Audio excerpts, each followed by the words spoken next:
The heads of government will appear on stage in this order. We will start with Montserrat, followed by Bahamas, Trinidad and Tobago, Dominica, Barbados, Antigua and Barbuda, the Secretary General for CARICOM, Belize, and finally Guyana.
Ladies and gentlemen, we begin by inviting firstly the Premier of Montserrat, Honorable Joseph Farrell.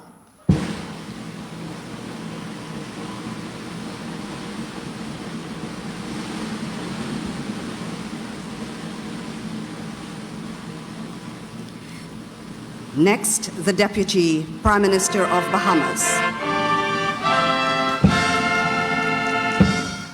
And now the Deputy Prime Minister of Bahamas, Honorable Isaac Chester Cooper.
Thank you for your patience, ladies and gentlemen.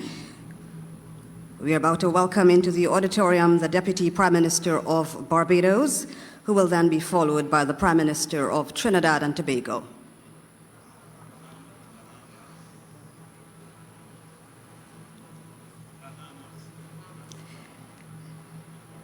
Coming in now is the Deputy Prime Minister of Bahamas, Honorable Isaac Chester Cooper.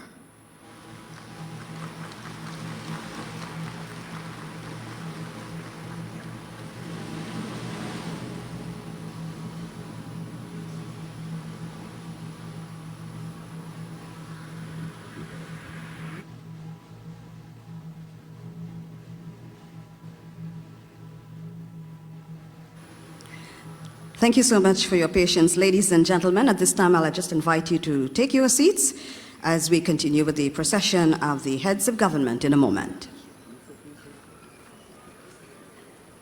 Come.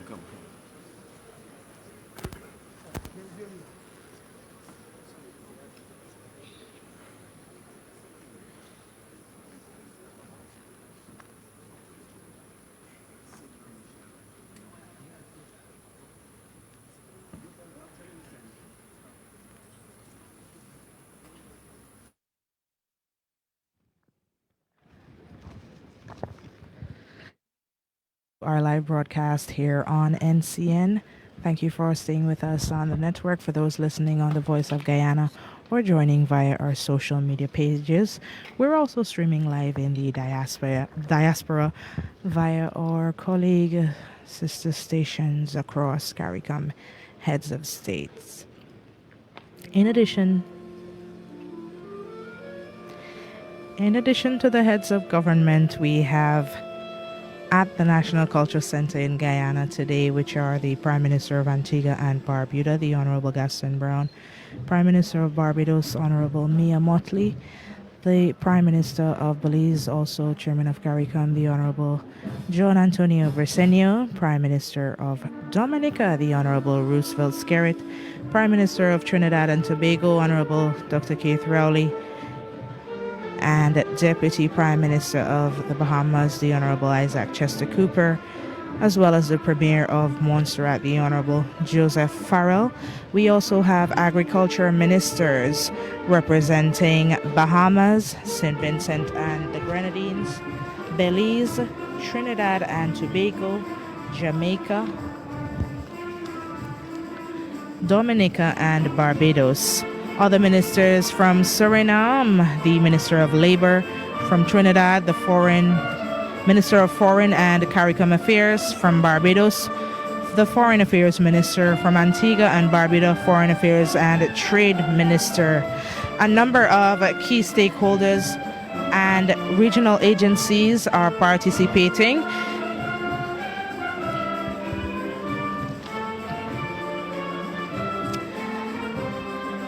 And these include the IDB Invest, the Inter-American Development Bank. We have the IFCWB, the International Financial Corporation, World Bank, the CDB, Central Development Bank, the FAO, Food and Agriculture Organization, ICA, the Inter-American Institute for Cooperation on Agriculture, which is the International Organization of the Americas, specializing in agriculture and rural well-being. The World Food Program, WFP, is the food assistance branch of the United Nations. It is the world's largest humanitarian organization focused on hunger and food security, and the largest provider of school meals as well. Global Affairs Canada, we have USAID, the United States Agency for International Development, RBL, Republic Bank Limited, and a number of key international and regional stakeholders as well. The agenda for today is the official ceremonial opening program here at the National Cultural Center, which is expected to culminate at noon. This will be followed by the heads of government heading over to the Arthur Chung Conference Center for the cutting of ribbon. and a subsequent tour of the exhibition.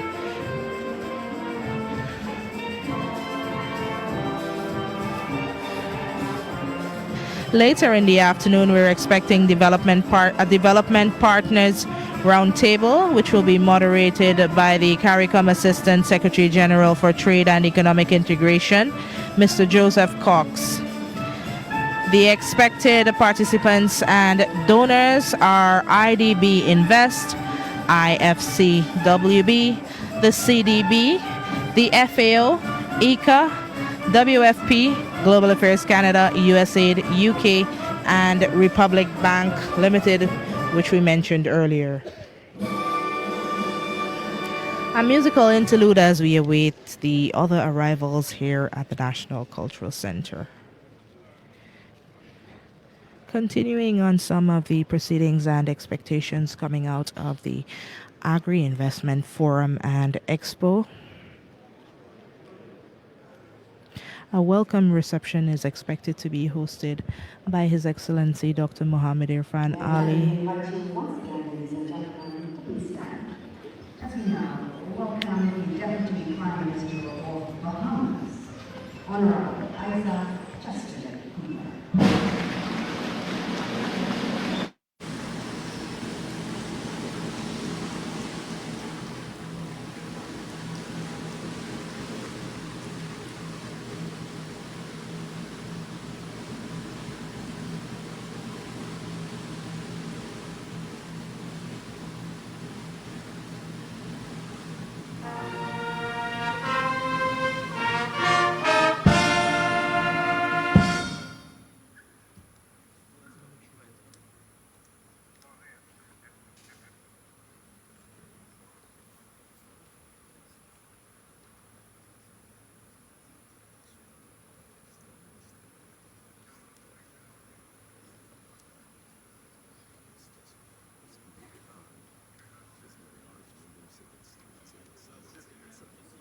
That's what we're thinking.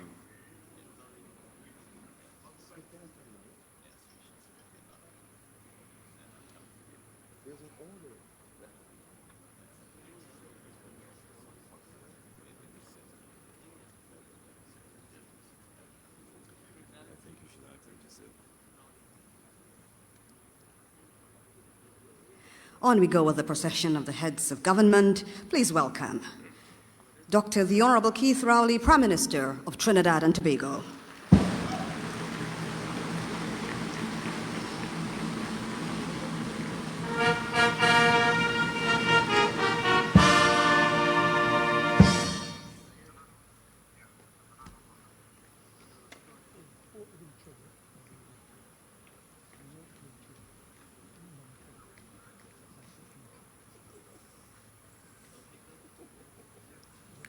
We now invite the Prime Minister of Dominica, Honorable Roosevelt Skerritt.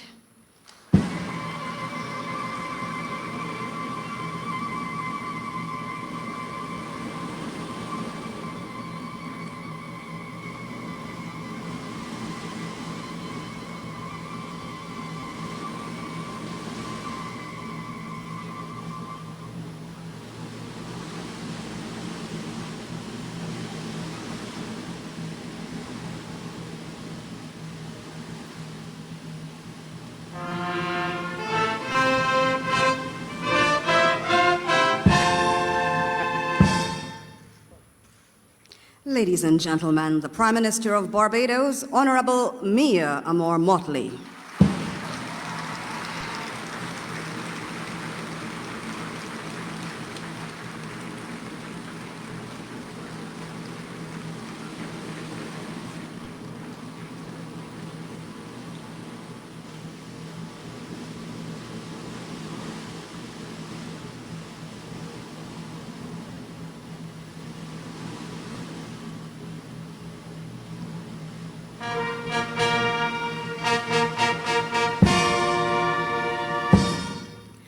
Continuing with our procession of the heads of government, the Prime Minister of Antigua and Barbuda, Honorable Gaston Brown.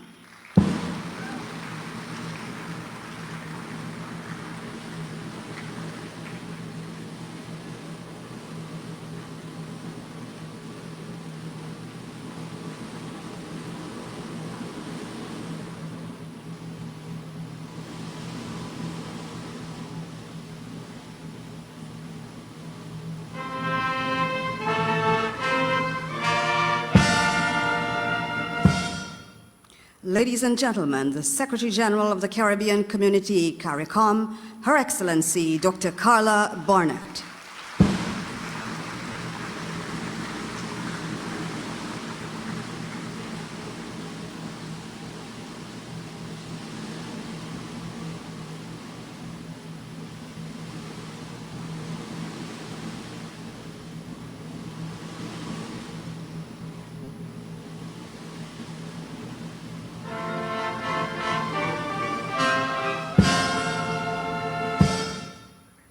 And now the Prime Minister of Belize and the Chairman of the Caribbean Community, CARICOM, Honorable John Antonio Briceño.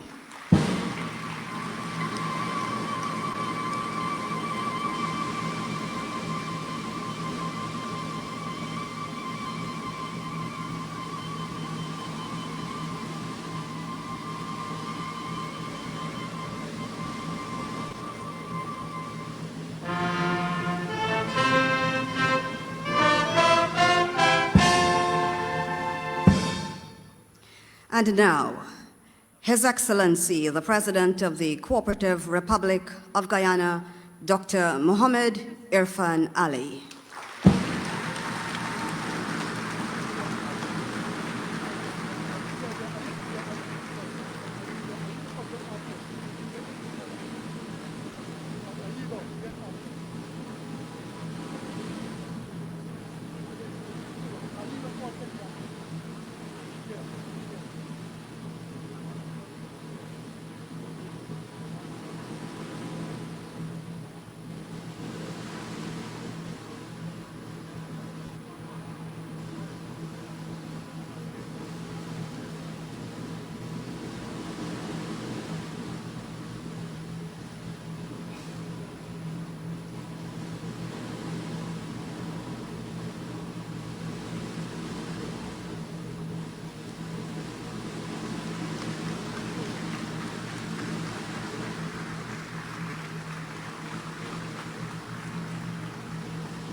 You may have your seats, please.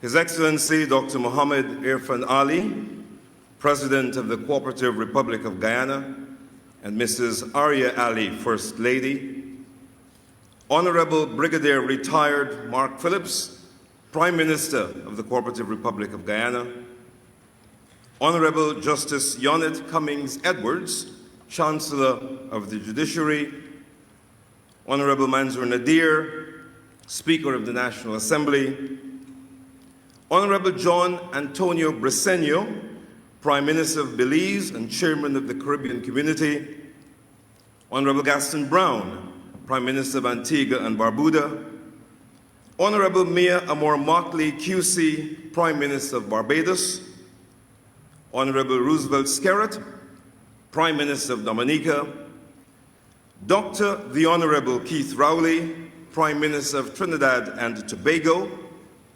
Honorable Isaac Chester Cooper, Deputy Prime Minister and Minister of Tourism, Investments and Aviation of Bahamas, Honorable Joseph Farrell, Prime Minister of Montserrat, Her Excellency Dr. Carla Barnett, CBE, Secretary General of the Caribbean Community, Honorable Dr. Jean Leon, President of the Caribbean Development Bank, Honorable Dr.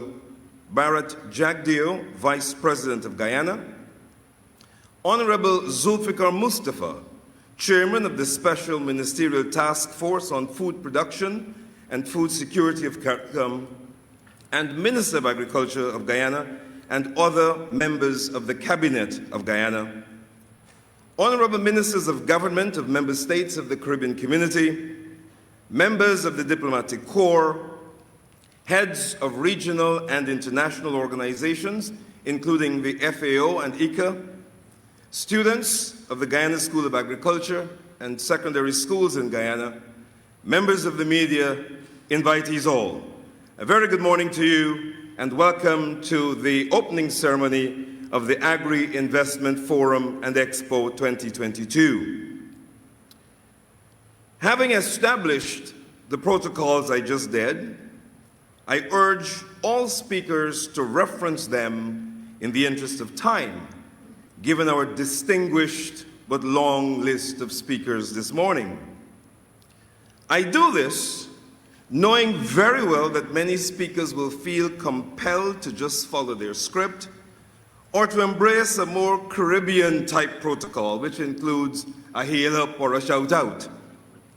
I, for example, protocol notwithstanding, am struggling not to shout out Mia Motley and ask her if she brought any news for me from my Bajan family in St. Lucie. Talking about family, what we have today is really a family occasion. The Caribbean family is making a giant leap forward.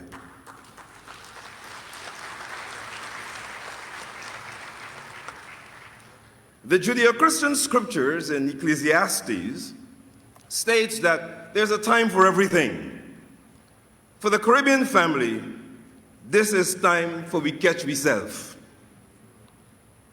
Throughout post-colonial history, the Caribbean has searched for a basis on which to build our mostly absent and sometimes fragile unity. But I think that today, we catch we self. Historically, we were brought here for the generation of agricultural wealth. Everything is in our favor: the atmosphere, the climate, the weather, and the people. And at our founding, we fed ourselves and we fed large swaths of Western Europe. It's time that we catch ourselves and do it again. Let's get our show on the road.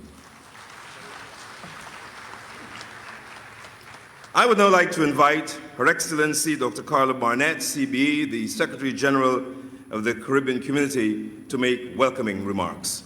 Dr. Barnett.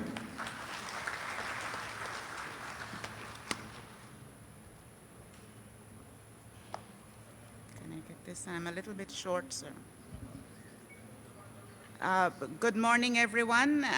Protocol having been excellently set out for us. Can you bring this on a little bit? Thank you very much. Yes. Permit me to recognize Your Excellency, Dr. Mohamed Irfan Ali, President of the Corporate Republic of Guyana, Honorable John Briceño, Prime Minister of Belize and Chairman of the Conference of Heads of Government of CARICOM, other heads of government, honorable ministers, members of cabinet, heads of regional institutions, international partners, members of the diplomatic corps, young people present, ladies and gentlemen. We have come together today to make another important step on our journey towards reducing the regional food import bill by 25% by 2025. This clear objective set by CARICOM heads of government requires rebooting of our agriculture sector to improve production and productivity and intra-regional trade. That is what investing in Vision 25 by 2025 is all about. For the Caribbean community, investing in Vision 25 by 2025 for greater food and nutrition security is not just a concept, but an urgent necessity. It is a statement of commitment by the heads of government, which demonstrates that the time for action is now. The path to the transformation of our regional food systems is in our hands. We undertake this task at a time of great global uncertainty. Not only has the COVID-19 pandemic exacted a significant toll on our economies, but we are now facing increased prices for food, fuel, and other basic goods due to the war in Ukraine and long-lasting supply chain disruptions. This adds to the stresses on the livelihoods of vulnerable people in our populations, increases the cost of doing business, and places additional pressures on governments' budgets. With the ongoing removal of the restrictions that came with the pandemic, our economies are now poised to recover some of the ground lost during these trying times. This is a stressful time that is testing our resilience significantly. However, I believe that the spirit of cooperation, which we have always shown in times of adversity, will be the bedrock on which we overcome the current challenges. Our tourism sector, which has many linkages throughout our economies, has thankfully started to recover and will contribute to recovery, however uneven, across our countries. Agriculture, though, is what we are focusing on single-mindedly today. It has the potential to contribute significantly to economic recovery and resilience and drive socioeconomic development for the region. It is a major pillar upon which we can build to develop the human and economic capital which exists within our region. Today, we do not only stress the importance of increased investment in our food and agriculture sector if we are to meet our goal of greater food and nutrition security, we also demonstrate the willingness to do the level of planning and execution together with the full range of stakeholders that we need to be working with together to achieve the 25 by 2025 vision. From investors to farmers to technology providers to agriculture processors, agro-processors to consumers. With food prices now at their highest level since 2008, we are doing what we must do to seize this challenge as the opportunity to increase our own production for trade within regional markets and further afield. We are not underestimating the task at hand.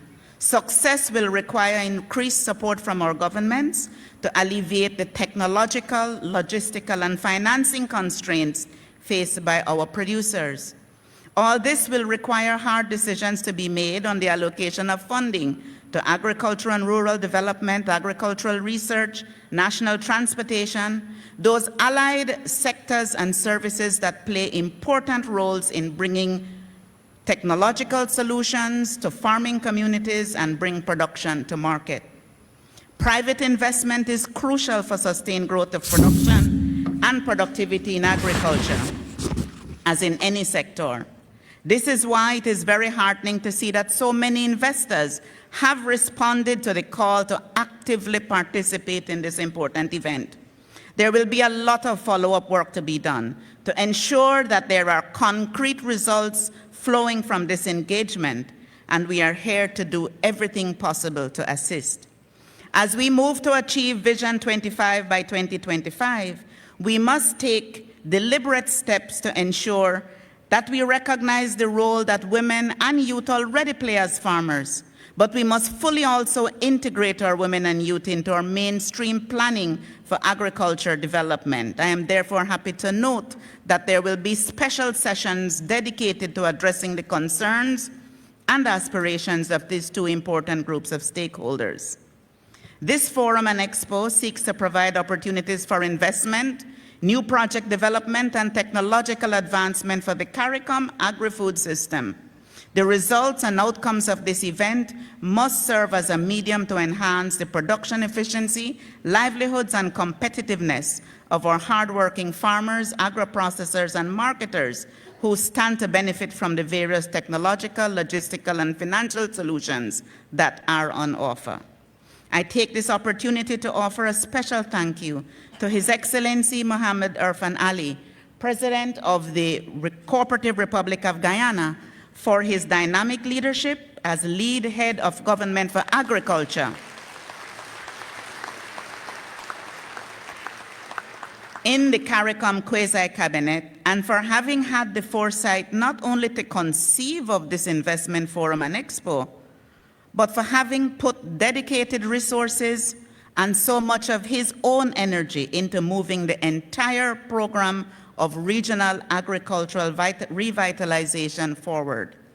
I also thank the government of Guyana, the Minister of Agriculture and his staff, the Minister of Foreign Affairs and his staff, and other ministries involved in hosting this event for putting in place the resources, logistical arrangements, and the planning necessary to deliver it in a relatively short time.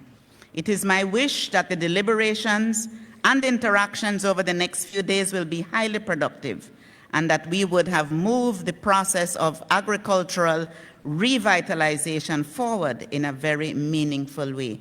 Thank you, and I welcome everyone to this wonderful event. Thank you, Dr. Barnett.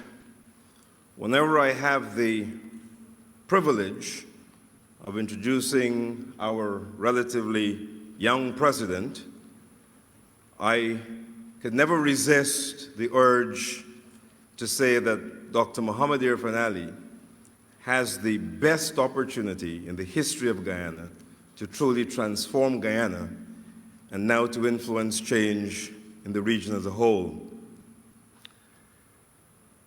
Dr. Ali, as I've said before, will certainly bring the dreams and aspirations of a generation like mine into reality in a relatively short time.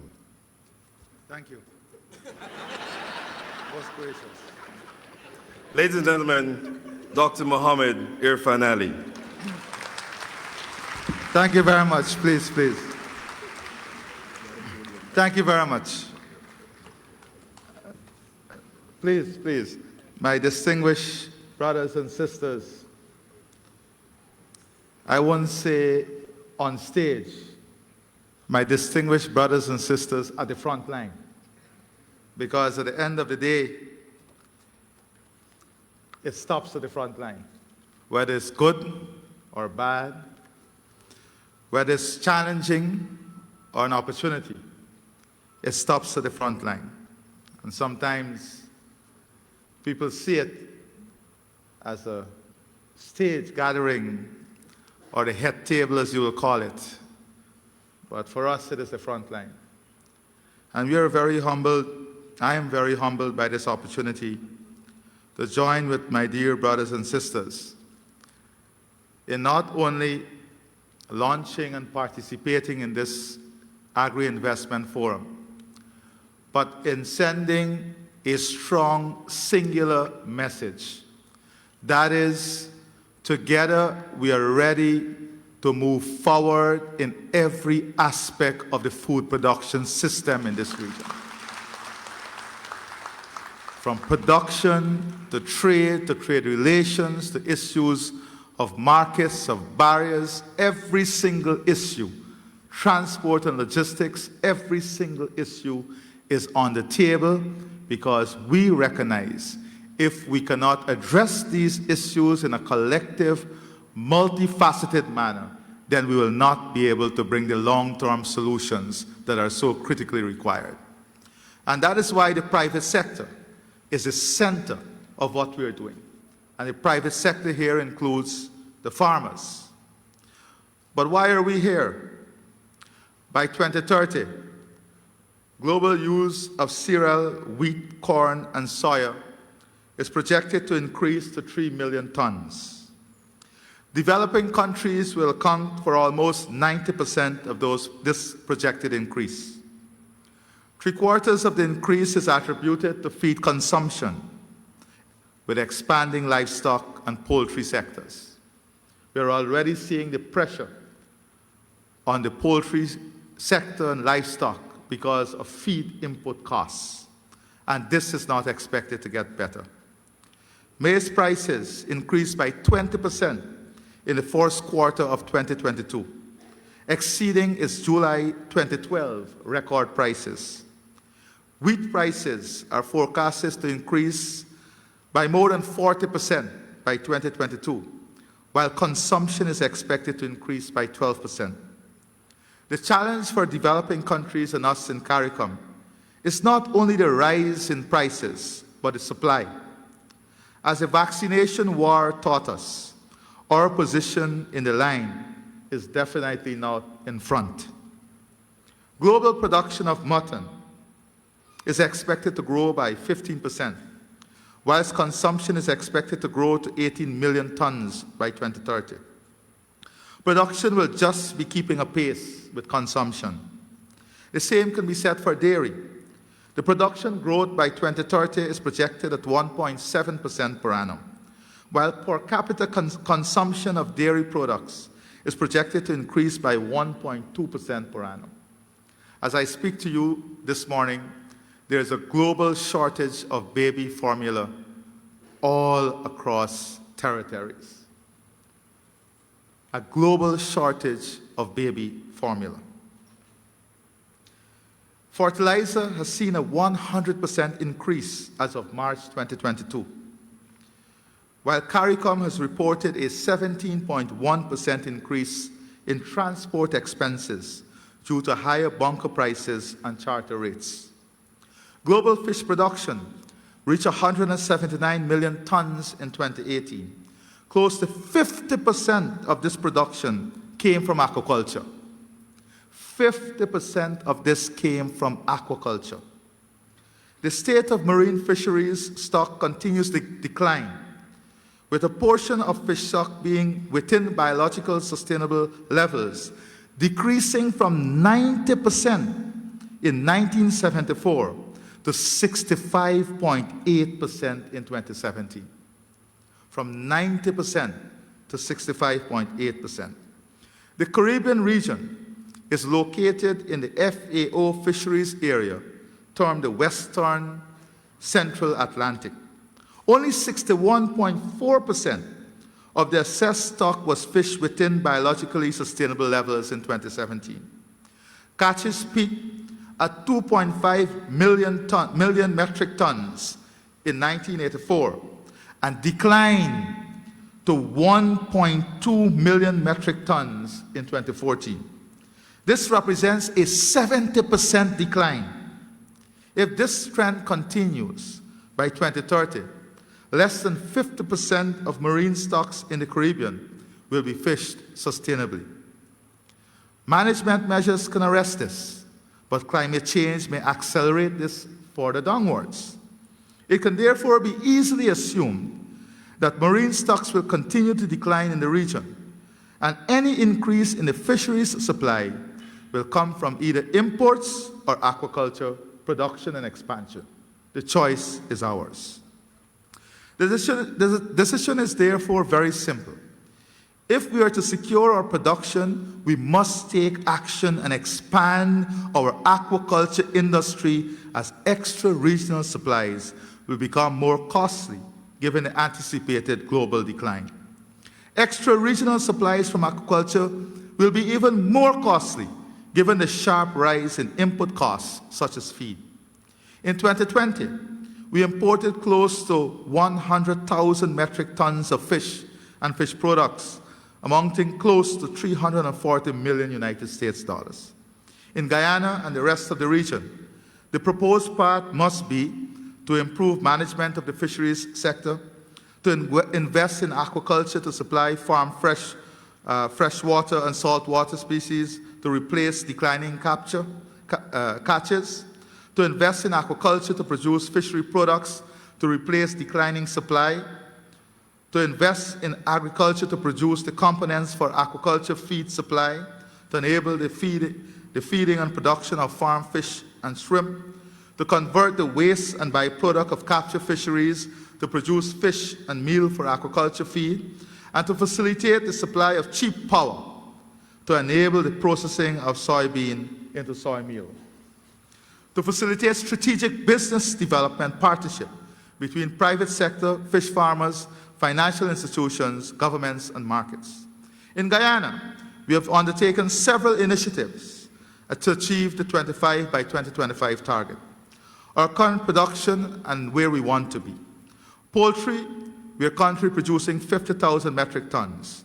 We project to take this to 90,000 metric tons by 2025. Corn and soya, our present production is 4,300 metric tons. We project to increase this to 35,000 metric tons by 2025. We currently produce 324,000 metric tons of vegetables. We project to take this to 400,000 metric tons by 2025. Rice, our current production is 560 metric tons. We project to take this to 847,000 metric tons by 2025. To reduce our import bill, which is approximately 30 million United States dollars, we have entered into partnership and collaboration with our private sector, building consortium with our farmers and young people in the production of high-value crops, corn and soya, a special project with the young people to launch shade houses, a project we launched today with young people for shrimp farming, an investment of 651 million Guyana dollars has been allocated just for the corn and soya project, supporting the consortium in reaching this target. So we are matching the targets with the incentives and investment from the government. In aquaculture, we've invested more than $100 million in our brackish water shrimp production, which increased from 250,000 kilograms just a year ago to 1.2 million kilograms in 1 year. This tells the story that we have the ability and we have the know-how to do this once we embrace this path. We intend to invest another 150 million Guyana dollars to boost this production by more than 50%. We're investing 200 million Guyana dollars towards the development of a growth farm for Pacific white-legged shrimp. We're investing 40 million Guyana dollars to facilitate research and developing breed programs of indigenous, commercially viable freshwater species to conduct. We are presently conducting field trials. Wheat, another important area for a global threat right now because of the war in Ukraine. We have embarked on a research to see whether there is a variety of wheat that can be planted in Guyana to meet our national needs and then to further expand to our regional needs. So far, we have seen tremendous success in the trials. In logistics, we're investing heavily in the infrastructure, farm-to-market roads, and other key infrastructure to support this sector. In partnership with our sister CARICOM state, Barbados, we will soon launch a food terminal in Barbados. We are expected to our first 1,000 black belly sheep from Barbados to boost our production. We have earmarked one of our regions in Guyana as a livestock capital of Guyana and the region. The two countries have agreed to a shade house initiative, which will see the setting up of 50 shade houses in Barbados. The opportunities we are looking at in the future includes investing in marine cage technology in the riverine areas, starting with cages for tilapia and tambaqui, two different breed of fish that is becoming very popular here locally. In terms of fertilizer, we are looking at establishing a fertilizer production plant locally with the gas to energy project as an offshoot of the gas to energy project, so that it can help us in terms of our input costs. And to encourage agro-processing, we intend to reduce the cost of energy by 50% by 2025. This, of course, will boost agro-processing and help us in this regard. We're also exploring ways to tap into the global industrial hemp market, which will reach US $12.01 billion by 2028. Guyana has laid our legislation for the hemp industry a few days ago in the National Assembly. I say now, the Forbes magazine of April 26, 2022 had perhaps one of the most frightening headlines for the region. The caption headline was, and I quote, "In the Caribbean, severe food insecurity has increased by 72% in the last year." The article cited a survey administered by the Caribbean Community in association with the World Food Programme and estimated that the prevalence of severe food insecurity has increased by 72% since the onset of the pandemic and by 44% compared to a year ago. The report estimated the number of food insecure persons in the region at 39%. 93% of the respondents in the survey reported higher prices for food, with 80% of our food consumption coming from extra-regional sources. I say all of this not to create a frightening position, but for us to understand the reality on which we reach today. And in understanding that reality, we, the leaders of CARICOM, through this Agri-Investment Forum, must send a strong message. We must correct the imbalance.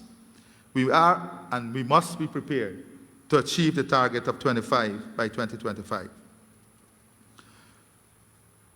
We cannot lose this momentum. As a region, we cannot continue the importation of billions of dollars in products that we can produce right here locally. Vision 25 is looking at investment by countries to collectively reduce these imports by 25%. In achieving this, there are many challenges facing us, all of which we are working to resolve in partnership with the private sector in the areas of financing, logistics and transport, improving primary production, improving agri-processing, linking market to produce, and most importantly, create barriers that continue to haunt our efforts at working as a collective. As leaders, our overarching strategy should be aimed at streamlining procedures for exports and imports, a time-bound commitment to the removal of barriers, developing a pre-clearance system for the export of goods so as to reduce bureaucracy and spoilage, standardization of certification process, technical support in developing business proposals for farmers, incentivize agricultural lands for financial institutions, greater involvement of youth and women in the production chain, the privatization with government incentive of regional logistics and regional cargo infrastructure. Here in Guyana, we have set ourselves a target in the Shade House project and the livestock project of 20%, at least 20% of those farms to be owned by women. And we have a high percentage of youth participation, very high percentage of youth participation in the Shade House project. For a matter of fact, the company that was set up for this is owned completely by young people who are graduates from the University of Guyana and the Guyana School of Agriculture. There is much more that I would like to say, but we have many of my distinguished colleagues who will continue to elaborate on many of these issues. But I cannot leave this podium by thanking the hard-working staff of the Ministry of Agriculture, the Government of Guyana, CARICOM Secretariat, the Ministerial Task Force, for this outstanding job in bringing together this conference in less than 3 months with more than close to 600 registered delegates, more than 250 companies, of which more than 50% are international companies, more than 20 donor agencies and international financial institutions, regional financial institutions. So I ask you to give them a resounding round of applause for this great work. I end by saying to you, the time is now. The will is there. Together, we have no other choice but to create a win for CARICOM under these challenging food security times. Thank you very much.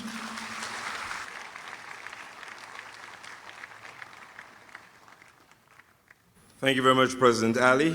For the record, President Ali is the lead head of a government with responsibility for agriculture, agricultural diversification, food security, including the Regional Transformational Program and bananas. We now move to remarks that will be presented by the Chairman of the Caribbean Community, the Honorable John Antonio Briceño, Prime Minister of Belize.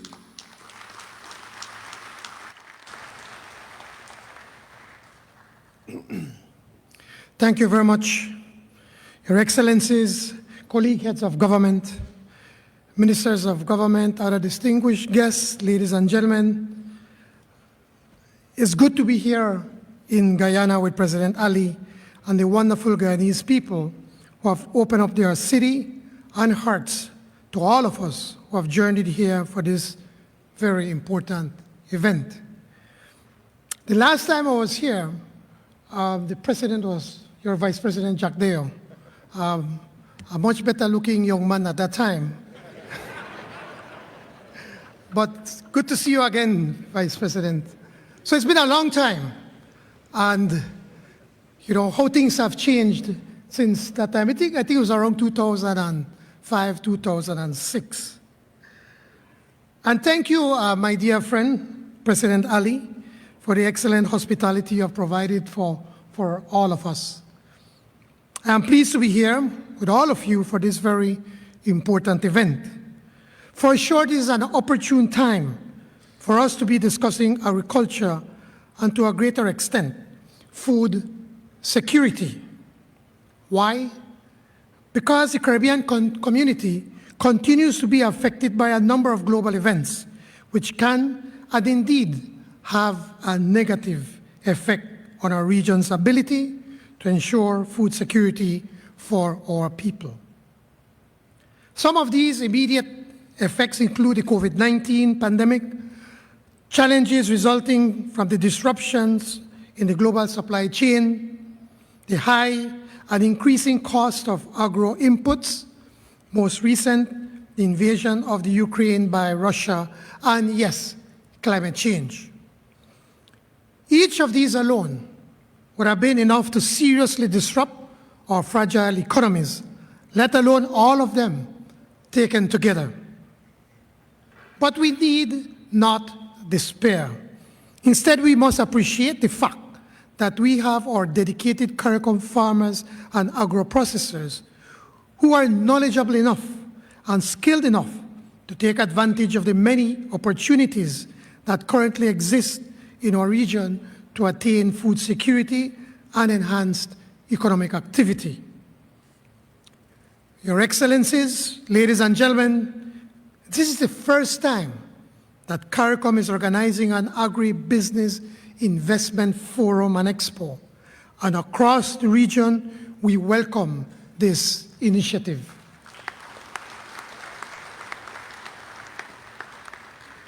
Investing in Vision 25 by 2025 is the theme chosen for this event. It is more than a catchy slogan. It is, in effect, a plan which intends to see our region reduce its dependency on food imports and products by 25% over the next 3.5 years. To do this, we, the member states that make up CARICOM, will have to work with our agro-producers to foster accelerated and targeted investment in food production. During our last CARICOM heads of government meeting, we acknowledged that our agri-food sector accounts for more than 20% employment in the region. Like Belize, Guyana is blessed with abundant agricultural land and a people able and capable of tilling the fertile soil. This is why we are so excited about the leadership role President Ali is playing as the lead for agriculture and food security. Congratulations, President Ali. Wonderful job. Already we know that agriculture represents a clear opportunity for increased investment in agricultural production and agro-processing. It is, therefore, imperative that action is taken to maximize the benefits of present opportunities. See, in spite of the current global challenges, there are abundant opportunities in this sector that can result in enhancing our goal to ensure regional food security as well as increasing economic activity. As heads, we are convinced that President Ali's plans for agricultural development in the region are realistic. More so, they are imperative if we are to achieve food security for our CARICOM region. Also, 25% reduction in our region's food import bill by 2025 would significantly increase the production of homegrown products such as poultry, corn, soy, shrimp, cooking oils, juices and beverages, animal feed, fish, cattle, vegetables, sugar, and so many other food products. We have the potential to produce most of our food and in doing so, attain economic resilience and development. All member countries have excellent farmers and agro-producers who deserve their government's support in policy initiatives, financial and technical assistance to improve their competitive edge. As a CARICOM region, we must do better to remove those technical barriers to trade that most of us impose on each other. Let us instead use our efforts and energies to adopt policies to support the growth of the agro-productive sector, improve market facilitation, and develop intra-regional transportation. This CARICOM Agri-Investment Forum and Expo is bringing together investors from all over the region to facilitate business engagements and to develop investment opportunities. This then is our chance to facilitate and support our private sectors in making this a reality.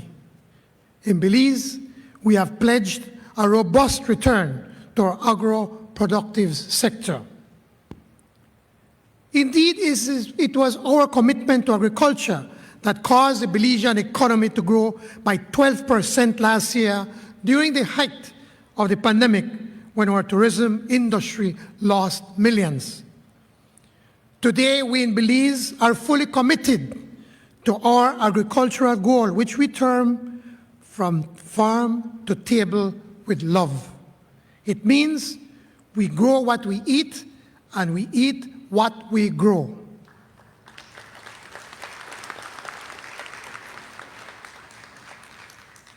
I am convinced that it is the right time for our region to invest in our agro-productive sector and the right time to start establishing strategic partnerships to realize the tremendous opportunities for growth, and in so doing will move us closer to ensuring regional food security.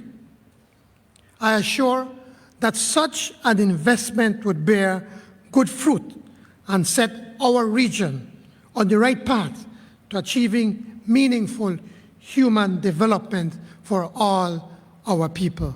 Thank you very much.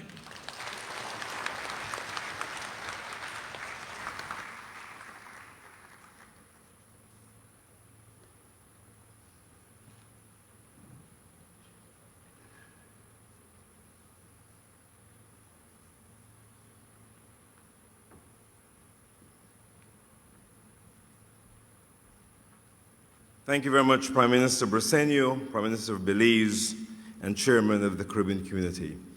We're now going to have a bit of entertainment from the National Dance Company, and after the entertainment, my colleague Michelle Abraham Ali will take us through the remainder of the program. Michelle.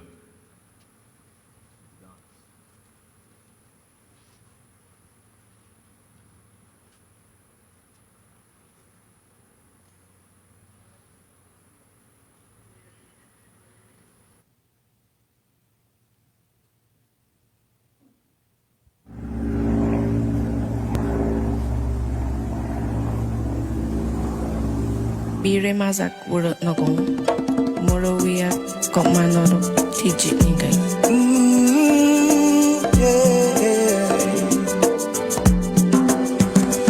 We are one Guyana, a place of peace, a place of love.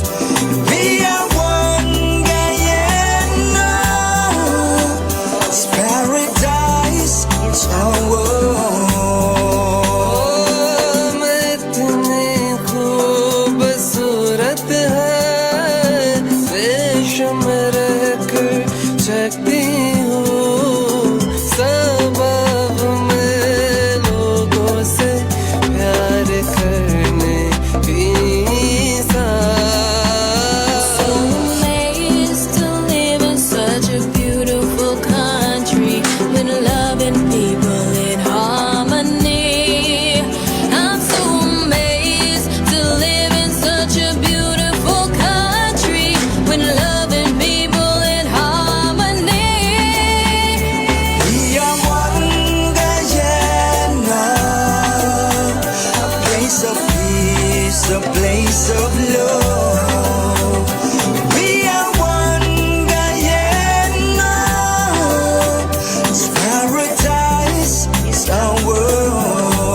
plains, plenty rice and sugar cane. Same Guyanese blood in our vein. So make we burn out the hatred, time for erasing. Can't make that destroy. 6 race I share the same space in this 83,000 square miles. We are one Guyana, a place of peace, a place of love. We are one Guyana, it's paradise, it's our world. Brother is a brother, no matter which religion is you. Could a Buddhist, Christian, Muslim, Hindu. Sister is a sister, real and true. One big part of culture brew. And all of we together could really make this dream come true of a brighter Guyana for me and you. Ocean to mountains, hear this tune. Take it cool. We are one Guyana, a place of peace, a place of love. We are one Guyana, it's paradise, it's our world. Love runs deep like a beautiful rivers for Guyana. Oh, and when we stand as one, mighty like Mount Jemima for Guyana. For Guyana, our life would be beautiful, just like Guyana. She's blessed us with her own, just got to embrace her. Say, one and alone, yeah, lots of lots, put her hands together, give her a standing ovation. This great nation, a little gem of this world, yeah. A place of peace, a place of love. We are one Guyana, it's paradise, it's our world. We are one Guyana, a place of peace, a place of love. We are one Guyana, it's paradise, it's our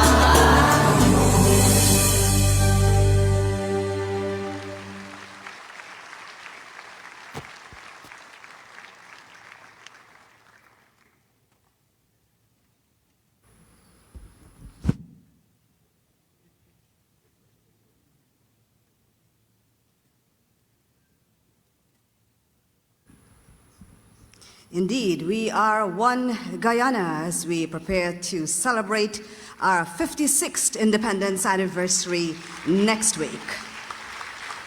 This is the opening ceremony of Agri Investment Forum and Expo under the theme Investing in Vision 25 by 2025.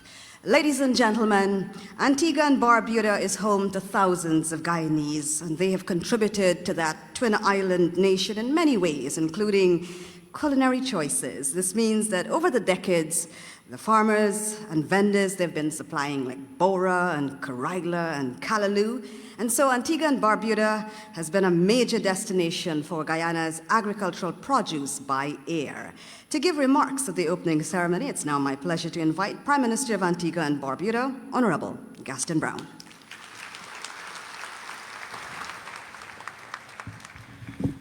Thank you very much, Madam Co-Chair. I presume it's the Cooperative Republic of Guyana, Antigua, and Barbuda. I acknowledge my dear friend, brother, the President, Dr. Irfan Ali, other colleague heads, to include our chairman, John Brasino,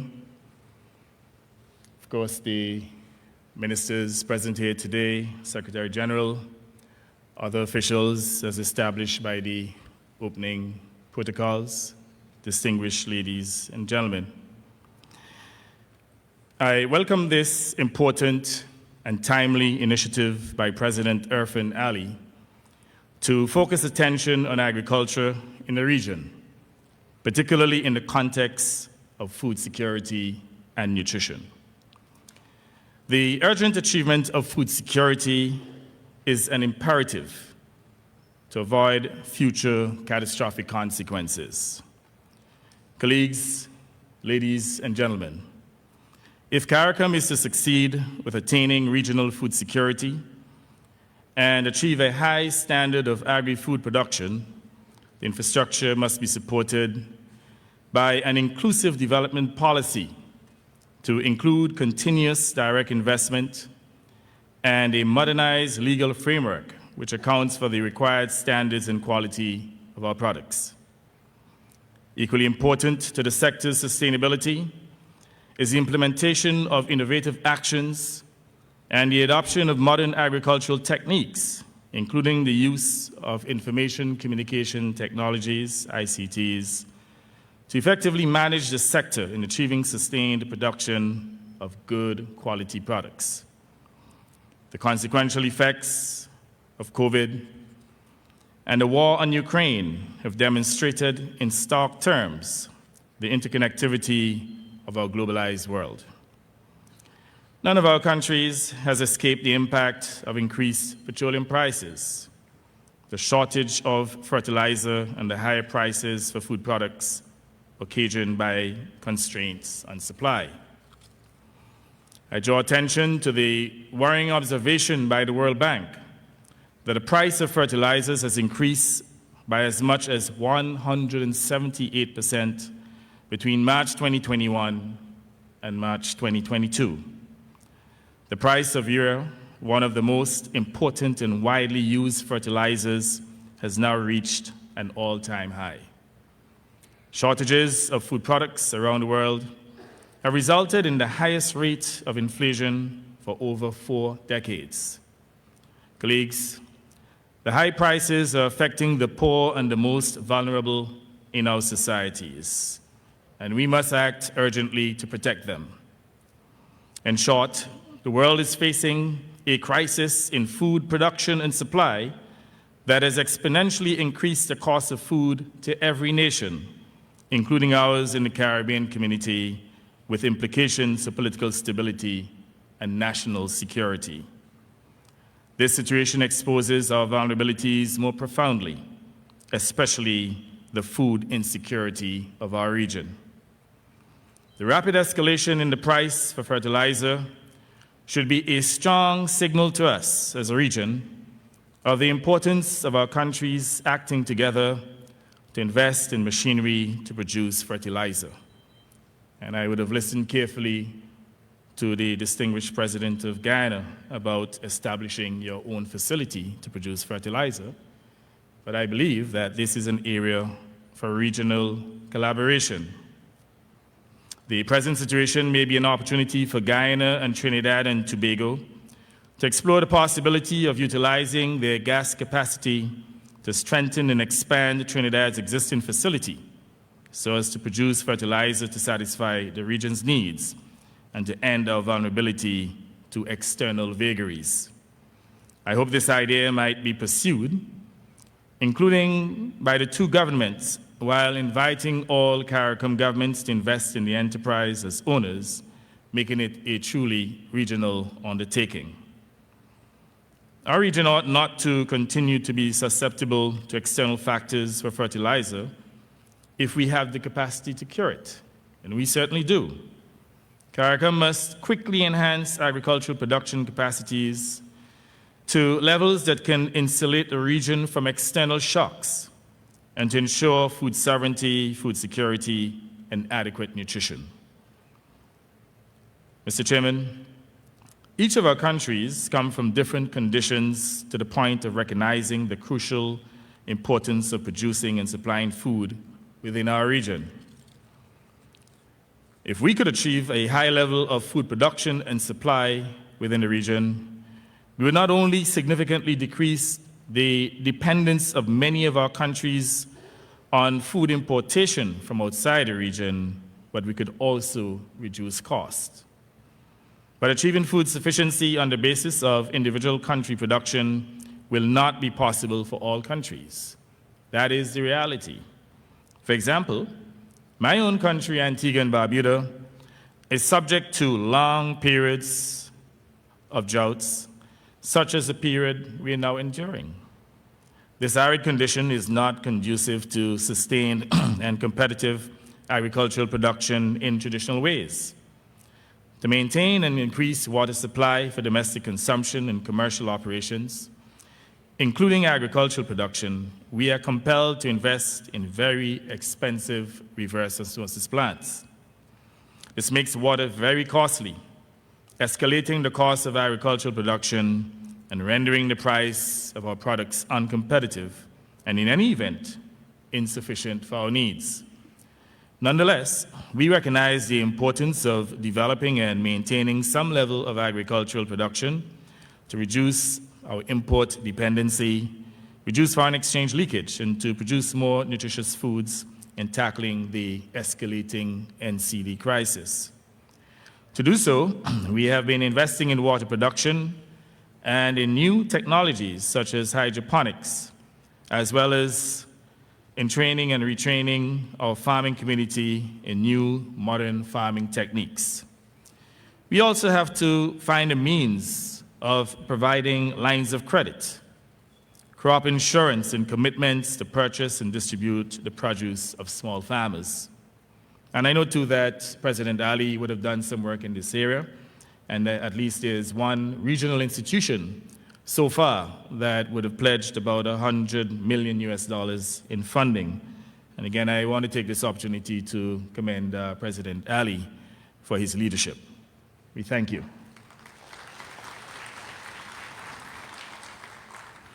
Now, there is the disheartening occurrence of predial larceny. This is a problem in my country about which my government will have to consider introducing very harsh penalties. But the problem is not in Antigua and Barbuda alone. In 2010, the estimated direct losses from predial larceny in the region amounted to US $321 million. It was described as the most discouraging aspect of agriculture. It would be useful to all our countries if there was a regional approach to matters such as lines of credit, crop insurance, predial larceny, and machinery to purchase the produce of small farmers by contract. Perhaps arising from the discussions at this meeting, there may come concrete plans to advance these considerations. Mr. Chairman, as long ago as 2005, CARICOM governments agreed on a framework for the repositioning of Caribbean agriculture. That plan came to be known as the Jagdio Initiative after Barrett Jagdio, the then president of Guyana, who spearheaded it. When the Jagdio Initiative was adopted in 2005, the region's food import bill was $1.8 billion. At the end of last year, 2021, the food import bill had quadrupled to more than $5 billion United States dollars. I venture to estimate that the present global circumstances would have seen an increase in the import bill, possibly in the region of about $6 billion and rising. It is also important to note that a joint survey by the CARICOM Secretariat and the World Food Programme estimated severe food insecurity in the Caribbean to have increased by 72% since the onset of the COVID-19 pandemic. Over the last few weeks, this figure evidently would have dramatically worsened. Let me recall that our region failed to implement the 2005 Jagdio Initiative, and over the last 17 years, we have suffered for inaction. Let us all learn from this experience. Contributing to the failure were several factors, and I wish to highlight just three of them in the interest of time. One was poor coordination of the work programs of the many agencies concerned with agricultural production in the region. The second was limited access to commercially available finance because of inadequacy of bankable projects. And the third, and most important, was and remains inadequate intra-regional transport. And I will address that matter briefly. Unfortunately, it is easier to ship commodities from Miami than within our region. Mr. Chairman, the original JAGU initiative and the refinements since introduced by President Ali represent a good starting point for action arising from this meeting.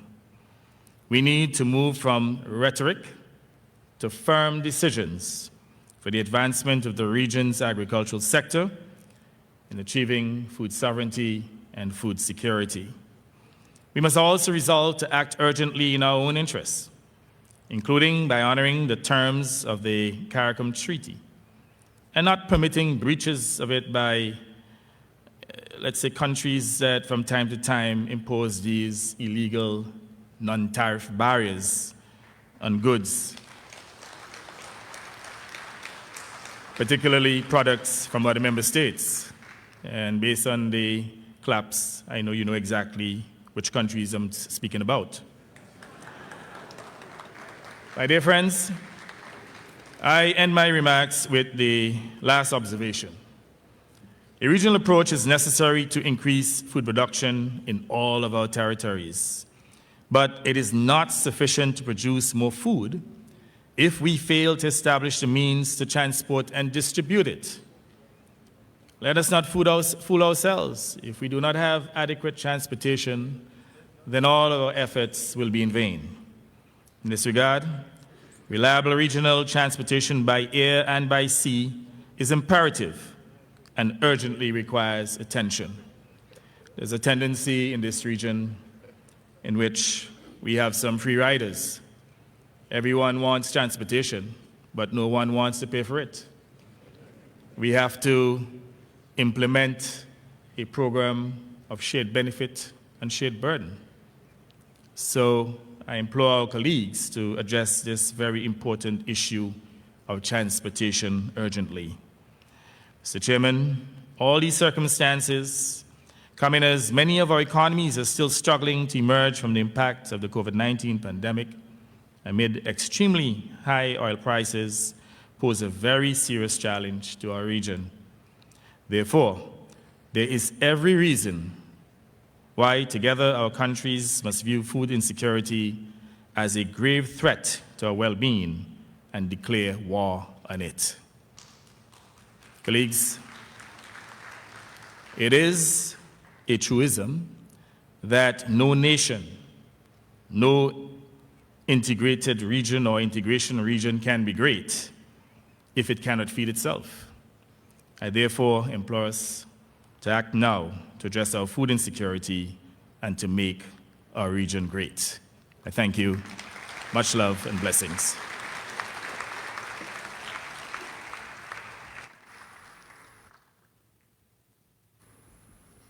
Thank you, Prime Minister Brown. Investing in Vision 25 by 2025. Ladies and gentlemen, Guyana and Barbados, we have shared a deep history beyond the colonial reason for us being here. And as Alex mentioned, thousands of Guyanese, we share the same DNA with thousands of Barbados because many Barbadians at one stage in our history had come to work in the sugar industry. And so we share a common heritage, we share a common destiny to increase and improve the quality of our food production. We will now hear remarks on pursuing CSME and removing barriers to enhance agri-trade within the region from the Honourable Prime Minister of Barbados, Mia Amor Motley.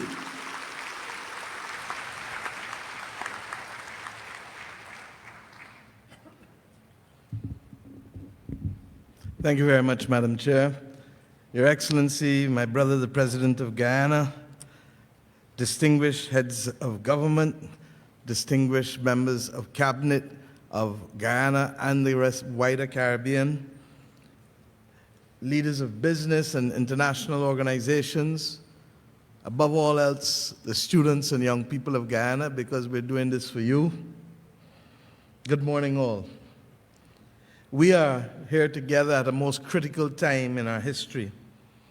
As of May 17th, 2022, export restrictions were put in place on palm oil in Indonesia. Increased export restrictions have been imposed by Russia on sunflower seeds, sunflower oil, and wheat. Ukraine has banned exports of wheat and oats. Argentina has extended export restrictions on beef products until 2023.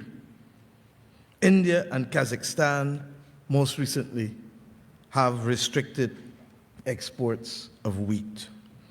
It is expected that there will be more restrictions as we go on by governments to safeguard their food supply in the face of soaring inflation. Large shipments of grain are still delayed in the Ukraine port, blockaded by the war. My friends, what more do we need? There is still the picture that speaks 1,000 words of the thousands of ships outside the port of Shanghai, waiting to be able to move supplies globally, in and out. Those supply chain disruptions didn't start this year. They started during the course of the pandemic. They have simply become exacerbated in the last 2 to 3 months. We are already familiar with them because we had the export restrictions on us with PPE and ventilators at the beginning. And we understood then in a very real way, as you heard from President Ali this morning, that we are simply not large enough to be seen and not loud enough to be dealt with, neither individually or, regrettably, collectively. My friends, we are at that moment in time where it is up to us to stand up to the challenge or to recognize that the consequences of it will indeed be difficult and potentially devastating for our people. And while we await the global initiatives to be announced by the UN Secretary General and the Global Crisis Response Team that he has established on food, energy, and financing, with the expectation that what the world faces will be more challenging than what we faced in 2008 to 2010, we have a responsibility to take preemptive action in this region to protect our people. And that is why all of us meet in Georgetown today against this backdrop. A crisis like no other is before us. And may I say that when we first set the target, indeed, I remember like yesterday, when the regional ministers of agriculture met in Barbados in September 2018, and we issued the challenge, I issued then and said, why are we not resuscitating the Jagdeo initiative? And in so doing, why can't we set ourselves a simple target of reducing food imports regionally by 25% by 2025?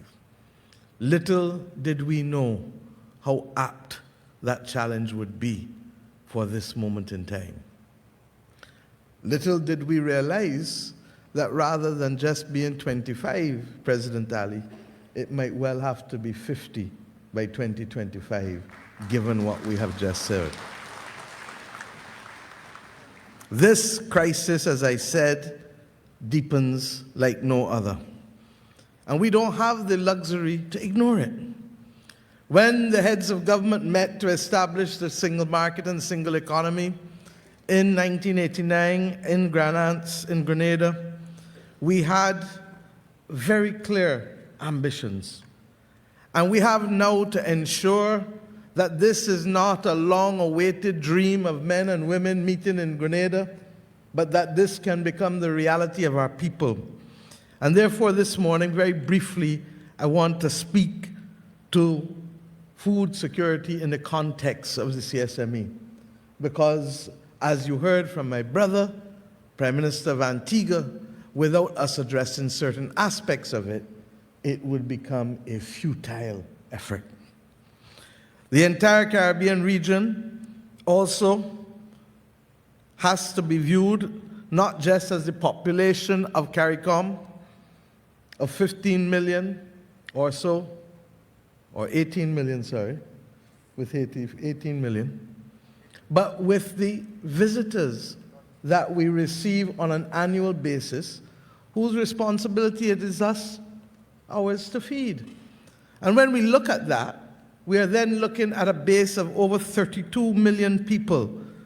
But it then requires us to have a different mindset, because we bring people to this region and we want to feed them what they eat from where they come, rather than understanding that it is our responsibility to be unique and different, and it is our responsibility to give them a flavor that might entice them to return. Mr. President, I single out Guyana because, in a very real sense, your journey through the 70s and 80s and 90s and 2000s have indigenized so much of what you eat here that the rest of us in this region would do well to follow the example, to change our dietary habits and to change our tastes, because it is not only good economics, it is better for each and every one of us individually as we fight the dreaded spectacle of chronic NCDs. But it isn't only a government decision.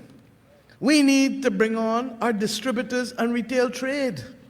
We need to bring on our restaurateurs and our hoteliers.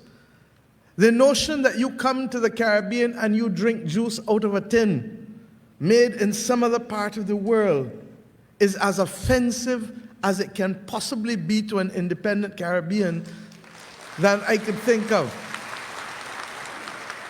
Where is the fresh juice from Guyana or from Dominica or from St. Vincent? Where is it? Where are the fresh herbs? It is true that they're herbs and herbs.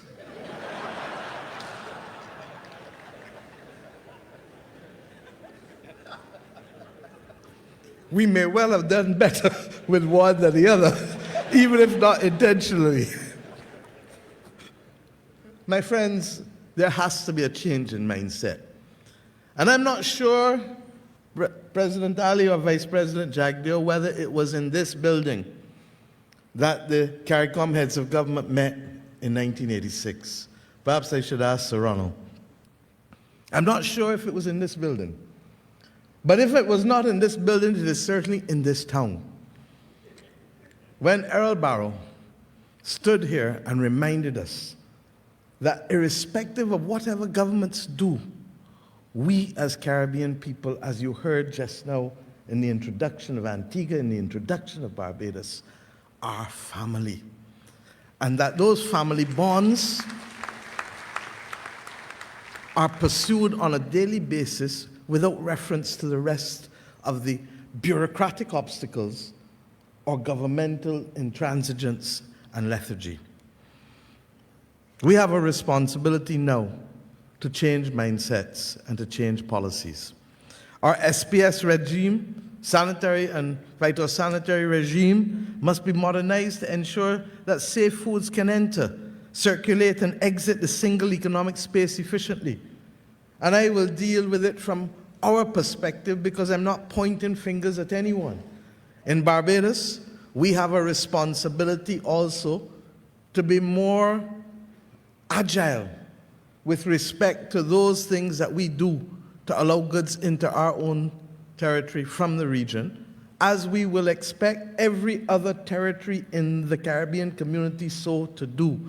Because if we don't make the steps now to remove the barriers, God knows how we can create the productive base that President Ali has so masterfully drafted for us in terms of the plans to expand productivity and to expand production.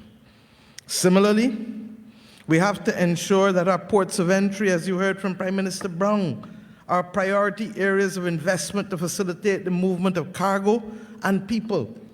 And in this moment when maritime transport is at its greatest challenge, we have to recognize that the bridge to resuscitating Caribbean tourism air transport may well be having regional air cargo moving to help offset the investment to move our people. We may need to look at different planes, and we may need to look at more regular traffic. And that is why the example shown to us in Belize when we went to the last heads of government with the use of the grand caravans, with the regularity of movement, may well be the solution for us, rather than these large aircrafts that move once or twice a day.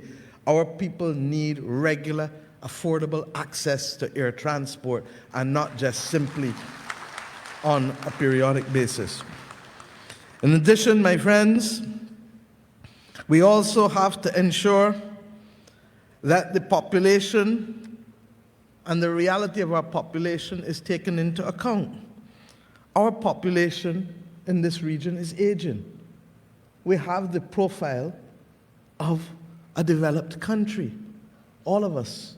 And we are also underpopulated, and there's perhaps no country more underpopulated than you here in Guyana, in the Caribbean region. Belize has the size of Israel, but has a population of just about 400,000 as compared to Israel's 8 million. Suriname is bigger than the Netherlands, but the Netherlands boasts 17 million and Suriname has 580,000 people.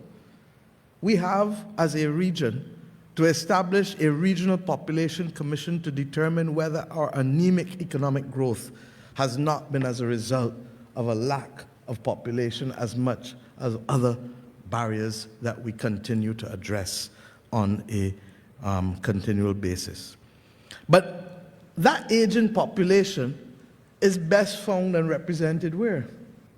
Among the agricultural sector. That is where, regrettably, we have a problem, that a lot of the people working in agriculture in the Caribbean are elderly and older people. And we also know, as you heard from the Secretary General this morning, have also a high percentage of women who work in this sector. I want to share just something, and please allow me to do so, because I need to make a call for decent work for women and labor in agriculture in particular. We are not going to attract new people into agriculture if the conditions of work are not decent. And that is why I want to commend my own Minister of Agriculture, who is here in Darwin, for working with the Barbados Workers Union, for ensuring that after centuries of indignity and exploitation, we now have in our larger plantations and farms mobile facilities for sanitary and kitchen facilities for our women who are working in the fields, so that they do not have to suffer the indignity that has been theirs for centuries.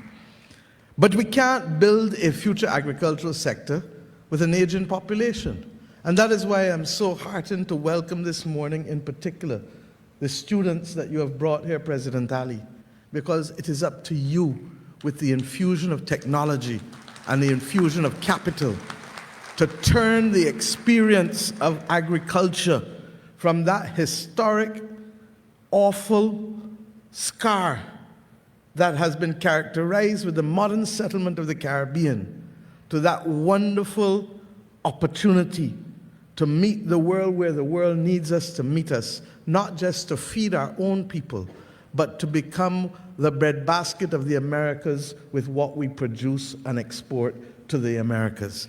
And I trust and pray that in our ongoing discussions in the Americas, as we will soon have, that we put on the table not just climate and energy security, but food security.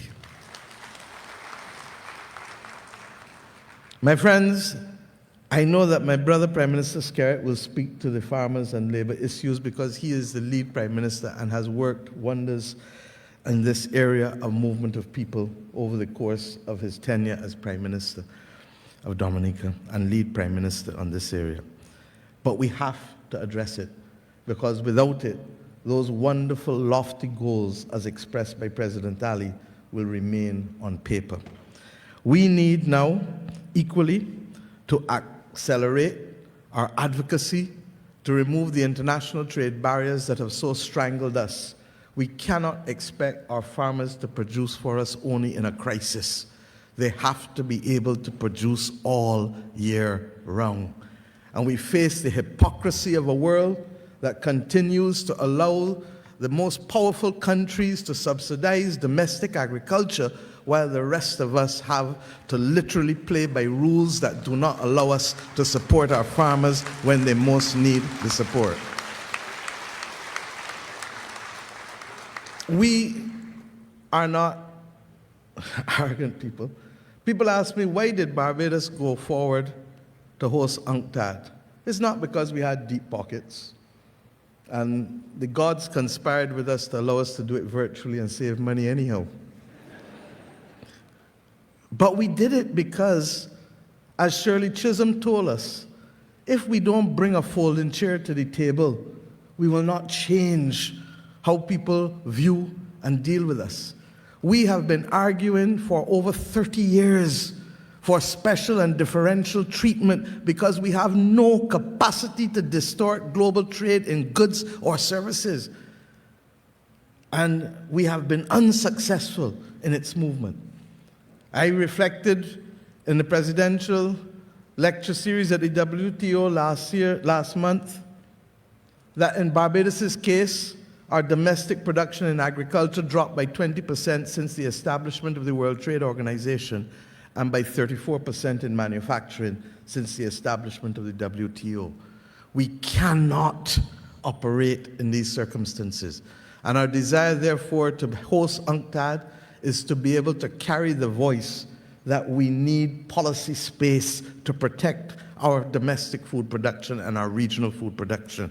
And I trust and pray that we will move with greater energy on these issues. But more importantly, that the example of the disruption of the global supply chain and the combination of the climate crisis that could take out Miami for 3, 4, 6 weeks, and hence no ship coming with food from Miami, what happens? That those two examples now, hopefully, will allow us to have a different response when we argue once again for special and differential treatment, especially for small island developing states and landlocked countries. My friends, the bottom line is, what do we need to move forward and to increase production? What do we need? Production of safe food is critical. And we have, as we do so, to recognize that the international legislative or the international policy obligations on us for export ought to be adopted equally for regional trade. We can't be satisfying traceability and international certification outside of this region, but not within the region. And within the context of CSME, I hope that we will be able to do it. But more importantly, we also have to recognize that we need to address what are the inputs that we put in the growing of our food. I chair the One Health Global Initiative, and antimicrobial resistance is responsible now for the third largest number of deaths globally, either associated or attributable deaths after heart attacks and strokes. We cannot continue to use the kind of chemicals that will harm our people simply by making them incapable of fighting off the superviruses that are now killing us across the world. What do we also need? We need clean planting material. We need affordable inputs. We need to resolve the water issues driven by the groundwater crisis and the droughts as a result of climate. We need to be able to ensure that we have proper insurance for our farmers. We need to make sure that we can update and to put in place the technical support in the fields. We need to build our research capability. We need to adopt the suitable technology, as I said, for our young people to enhance productivity and competitiveness. We need to have effective storage and agro-processing so that we remove the word glut from our vocabulary. And we need to address, as Prime Minister Brown said, the vexatious issue of pre-deal larceny through technology and more effective enforcement. My friends, the goods must reach the consumers in a way that is safe and affordable. And it is up to us, working with farmers, retailers, distributors, transport providers, to bring this puzzle together. And President Ali, I want to salute you, Minister Mustafa in particular, and your team for ensuring that the Jagdeo initiative does not become a historic relic, but becomes something which all of us in the Caribbean need to breathe life to our people and our population. To do what you have done in the last 18 months is nothing short of phenomenal. And let me say, my friends, that we have suspected it for some time, but we now know it. Food and water are as important or more important than oil.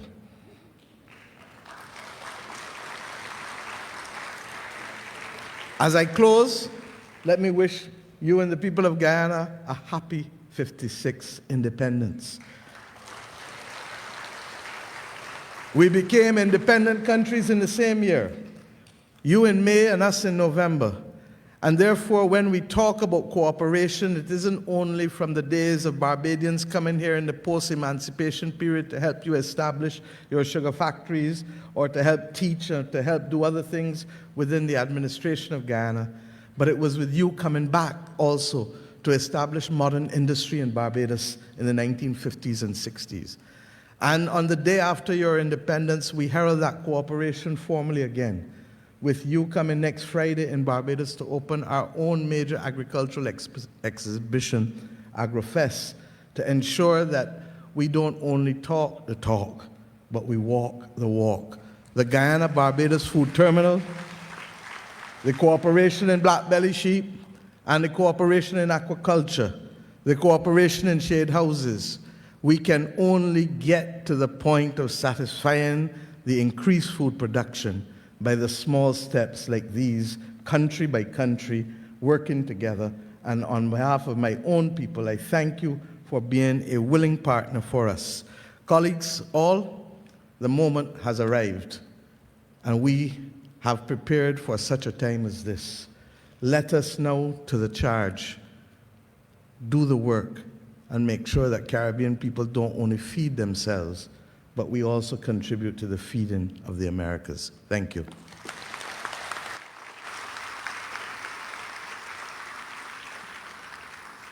Thank you, Madam Prime Minister, for your incredible energy, your drive, your commitment, not just to Barbados, but to the entire region. The moment has come. Can we do it? We absolutely can. As we continue, we head up to the noon hour. Our next speaker has a thriving banana industry in his country, but we'll not be hearing about that specifically. We'll hear more about transport and marketing integration as we now invite Prime Minister of Dominica, Honorable Roosevelt Skerrit. Thank you very much. Let me recognize my friend and colleague, President Ali, and my colleagues, especially our chairman. Ladies and gentlemen, friends all, good afternoon. I wanted to allow one of my delegation members to speak on my behalf because I brought with me two farmers from my country as part of my delegation. One is a very strong supporter of mine and one did not vote me in the last election. But they're two very productive farmers. And I want to say to us that we have the capacity and the ability to supply ourselves within the region with a lot of what we need to consume. And some of my colleagues would have alluded to some of the challenges that we face. The reality is, I cannot understand why is it that I'm able to export avocados to Europe and North America, but I cannot export it to some Caribbean countries. And I can't understand how we can export ginger, which is such in high demand to help fight COVID-19, but we cannot supply the region. But we can send it out to Europe and out to North America. So the reality is, the actions and the decisions to help transform agriculture and give farmers that comfort and that confidence that they so need is within our hands. And I think we need to, as part of the process of advancing this very lofty and welcome initiative led by the President of Guyana, of which I am in total and absolute support of, I think we need to itemize the actions we need to take and take them. And take them. Because if we're to allow CARICOM, our people, our ordinary folks to feel that they're part of an integration process, especially our farmers and fisher folk, they must be able to benefit from that process. And the reality is, in my country, we can supply the region with a wide variety of crops at affordable prices and to safeguard the health of the region. And this all of this extra regional imports of agricultural produce with also chemicals in it, that's what's causing a lot of health problems we have in the region today. CNCDs, diabetes and hypertension, we're scared of COVID-19. We should be really scared in the Caribbean of diabetes and hypertension. And then we have a high incidence of obesity in the region caused by what we eat. So this initiative is not only about economics, it's also about the well-being, the welfare of every citizen in the Caribbean region. We as governments, we speak about helping farmers. But in the process of attracting jobs in the tourism industry, we give concessions to these hotels to import food from outside the region. Can we not address this and say, let us first buy from your country, and that which you can't find from your country, you can find it from a brother or sisterly country within CARICOM? And so we have to remove all of these fictitious impositions that we put in. All hide under phytosanitary conditions and this and that. These are all just unnecessary actions that we take. And so I speak on behalf of the farmers. And we talk about access to farm labor. It's difficult for farm labor to move within the region. But we're sending farm workers to Canada every year. And so we're helping the agriculture, we're helping the economy, but within our region we cannot help each other by allowing farm workers to move freely within our region. And so I'm really here to speak on behalf of the farmers. I'm a farmer myself. I am completely self-sufficient. I eat fruits every day, and every one of them come from my farm, grown by me. And so I speak here, my Prime Minister, St. Vincent is out there, and St. Lucia and Grenada and Windward Islands, we have the capacity to supply a significant amount of food to the region. And we need to work together. We need to allow our produce to come in freely on unfettered manner and allow the ordinary folks within the Caribbean to feel for the first time the true benefits of the integration. We have made a lot of good things happen within CARICOM. But the ordinary folks, the farmers, the fishermen, this would help our economy so dramatically. And this is why I'm here, President Ali in Guyana, to register Dominica's firm support for this initiative. And if we miss this opportunity, as we did with the JAGDI initiative, and JAGDI worked on this diligently for many years, and we failed to take the action. This has been precipitated, this current program has been precipitated by the challenges brought on by COVID-19 and the supply of food. So let us not let this opportunity that has been brought up by us by a crisis to elude us. We have our students here. I am very concerned about the future where food security is concerned if we do not concretize the recommendations in this 25 by 2025 and beyond initiative. And we as current leaders, I believe there is the political will to allow it to happen. The private sector must come on board and not display, a rush to profits and believing that you can get cheaper produce from outside in larger quantities and you flood the markets. No, let us allow everybody to survive within our Caribbean space. And the farmers need that. We can supply you, and these 2 farmers alone can supply you for a significant amount of supply within the region. And then if you add me to the mix, you can understand,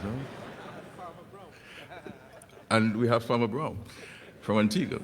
So I want to thank you. I want to commend the leadership of Guyana.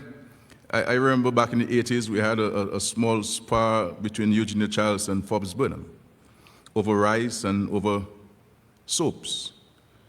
And Eugenia Charles told Forbes Burnham, you could bathe with your rice and I'll bathe with my soap, back in the days. But we have excellent relations with the leadership of Guyana and the people of Guyana, and we look forward to working with you, President Ali, to realizing this tremendous effort that you put into one of the most important sectors in our Caribbean, agriculture and food production. And so let us all join forces.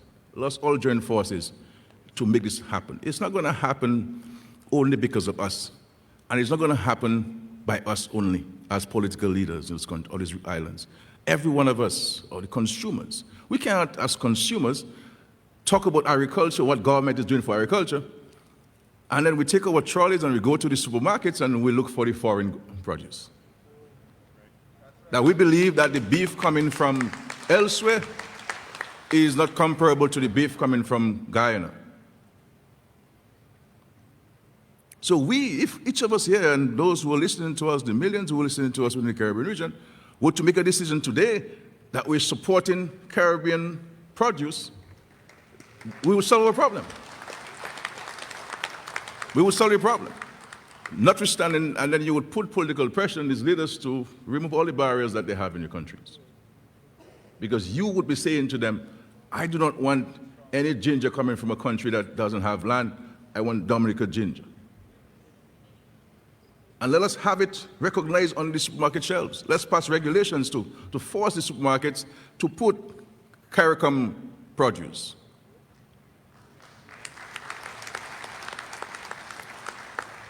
In our government, we have a very firm policy. We support Caribbean goods first and foremost. We don't buy any rice but the rice that comes from Guyana, our state-owned entity that imports rice. We don't buy any sugar except the sugar that comes from Guyana. That's our policy. We don't buy any flour except the flour that comes from St. Vincent and the Grenadines. Even if sometimes the price is high.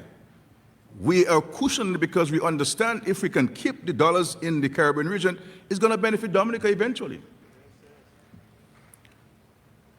And if each of us adopt that attitude, then our presence here in Guyana going forward would be a great success. Thank you very much, and God bless all of us. Thank you.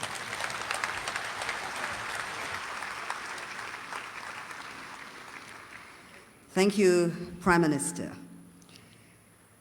Ladies and gentlemen, Guyana is on the cover of the April 2022 edition of the National Geographic magazine. I hope you had a chance to see it. It features an expedition through our dense and pristine jungle to the mighty Roraima.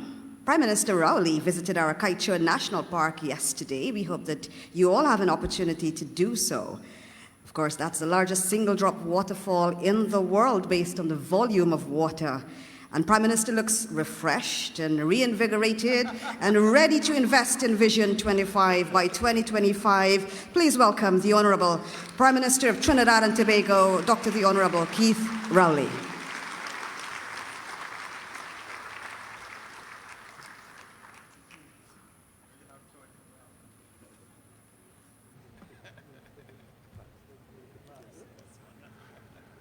Thank you very much for your exposure.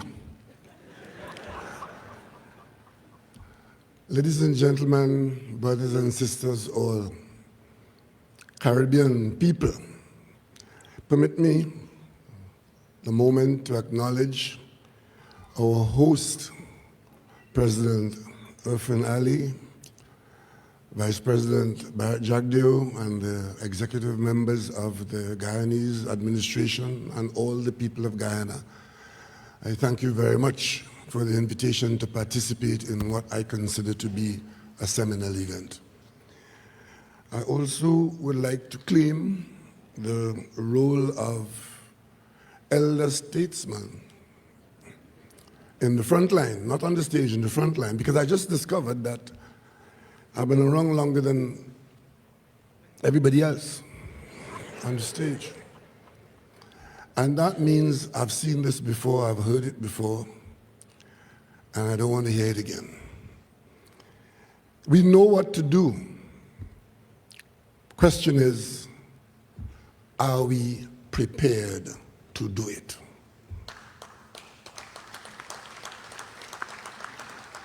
I'm here on this occasion for two reasons among going to Kaicho. First reason I'm here is to see whether it is possible to revitalize the hope and the energy that was held out to us by the Jagdeo documents, and to also to provide total support for the initiative and the enthusiasm of President Irfaan Ali in trying to get us to do what we know we have to do. Ladies and gentlemen, I'm also here to remind you that there was something called the St. Anne's Initiative. And that was a meeting in St. Anne's in Trinidad, CARICOM meeting, very much like this, in Trinidad, sponsored by, supported by CARICOM, sponsored by the government of Trinidad and Tobago, for one reason, and that reason was to refocus the people of the region to the valuable, or I should say invaluable role that the single market and economy should and have to play if we are to be successful in our initiatives. Today I want to say, unless we accept CARICOM as a proper single market and economy, a lot of these objectives will not be realized. We cannot, as a small economy, fighting against the winds that are buffeting us as they did so poignantly during COVID-19 worst days, to still be operating on the basis you versus me and mine versus yours. On the other hand, if the St. Anne's Initiative, which came into being because at the time when I joined the CARICOM heads of government, the unthinkable was happening. We had taken the single market and economy off the agenda list of CARICOM. At the initiative of Trinidad and Tobago, it was put back on the agenda. And that St. Anne's meeting was to drive us along the line to actually get something done, agree to do it. That initiative is in place. It's on paper. It's among the leaders. We're meeting here today, not after, but during a pandemic, because only this morning I was monitoring the response to some countries and looking at the data of the continued infection at high levels of people responding to the virus. Thank God the hospitalization is not rising, but the infection levels are rising again. One of the things that I think we've all agreed on, and the experts have told us that, is that what we have experienced in COVID-19 is likely to happen again and to happen more frequently. And for those of us who, in the worst days of COVID-19, heard our private sector saying to us as government that they could not place an order for a supply of food, and our Ministry of Health could not administer a vaccine even though we had the money to buy it because we could not buy a vaccine. We have been warned. We have been warned. So when we come here now in these salubrious environment, externally and internally in this building, let us remember that amongst us, there will be responses that are saying, we prefer to protect the status quo of the narrow existing interest as against doing what has to be done to broaden it for the interest of the wider CARICOM people. Let's understand that. So, I'm asked to speak, if we had time to speak on all these things, on investments and marketing, for the simple reason that I've been saying that unless we get the appropriate investments, the scale at which we are required to perform will not be achieved. Because the fundamental principle of economics, the economies of scale, will always apply to us. And therefore, Guyana's role in giving CARICOM the opportunity to produce on the scale at which we can produce, to be a participant in feeding ourselves, is important. And that's why I'm here to support this Guyanese initiative, driven by the works of Vice President and President of Guyana as integral leaders in CARICOM.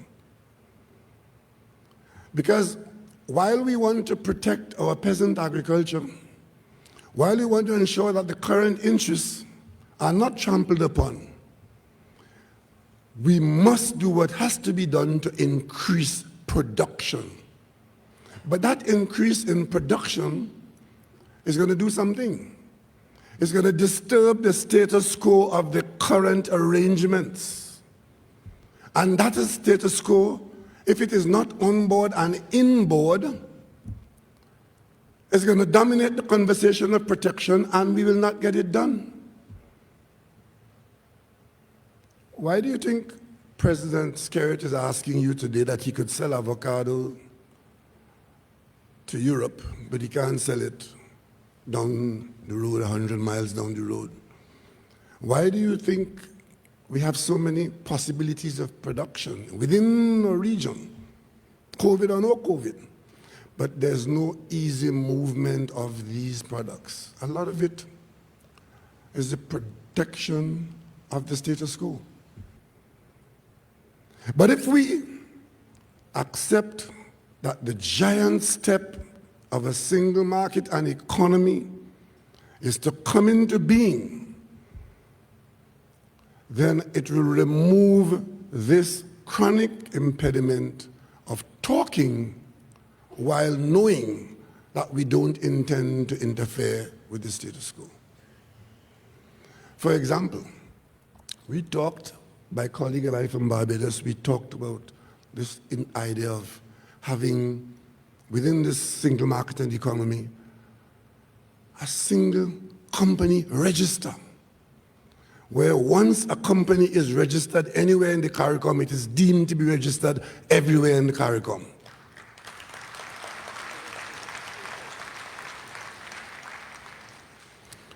That is a simple, straightforward way of encouraging entrepreneurial recognition under law, but it will remove a lot of impediment. Simple as that is. And of course, if we are going to produce in significantly increased volumes, we immediately bring into play the question of transport. When we became independent as a federation, that fleeting existence that we had, the Canadian government gave us a gift. And that gift were two vessels, two ships, the Federal Maple and the Federal Palm. And they ran up and down the CARICOM, starting in Jamaica, down to Trinidad, back up. And at no time I can recall were the people of this region, the CARICOM region, ever better connected and better served. But at the end of the useful life of those ships, they were never replaced. Not because there was no reason to replace them or that the job had been done, but that we, the independents, had not done what had to be done to serve our people. We knew what had to be done. It has never been done. I gather that there are international supporters at this conference. And I will say it here today. If you really want to help CARICOM to do what we are saying that we could do here for the good reasons advanced, one of the best things that you could do is to help the team of governments of the region to fund and have operating within the CARICOM region vessels of that nature so as to bring our people together to travel by sea in an affordable way. Because it has been done, it needs to be done. Goods and services by sea, after by rail, is always the cheapest. There's some specifics that we need to do. Specifics. Phytosanitary guards, we need, yes, to ensure that we don't spread disease unnecessarily among ourselves. But there are not to be barriers to the explosive increases that can come if we move out of the comfort zones that we exist now, but comfort zones for the few at the expense of the many. Ladies and gentlemen, there's so much that we can do, so much that we must do, because food security is not going to come at the time that you need it. The worst time to try to build a fire brigade is during the fire. We have to be cognizant of the conflagration of a fire that could engulf all of us and build it when there is good, fair weather. And that is what will serve us when there's an outbreak of fire. But for that to happen, there has to be a sustained business model. In my meeting with President Ali on Tuesday afternoon, we spoke at length about the need for the business model.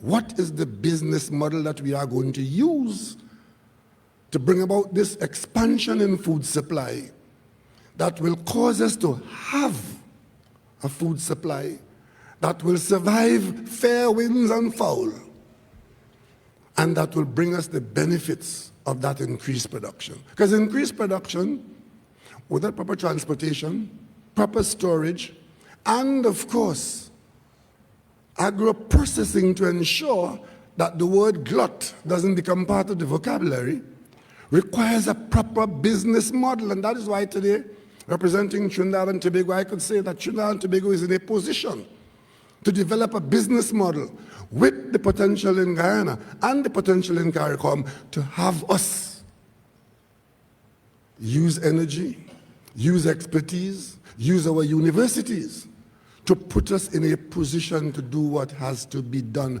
Nobody is going to come to do it for us. As we said at the beginning of the pandemic, nobody is going to come to our assistance. We have to do it ourselves. And we saw it when Barbados couldn't buy half a dozen ventilators. We couldn't buy a vaccine. Those who had them kept them to themselves. Nobody is going to give us food when food is in short supply. So if we don't put arrangements in place to ensure that whatever the weather, there is food for our people, then who can we blame? We have to do it now, so that when the next time it happens, we will be in a better position, not a worse position. We have to argue effectively and convincingly at the WTO against the current arrangements that work against us. We might be small, but we are not insignificant. We must let our voices be heard. We must let our interests be served. We are aware of what we have to do. It is because we are aware of what we have to do why today, in the office of the Prime Minister of Trinidad and Tobago, you have an advisor, an agricultural advisor, who is a geneticist.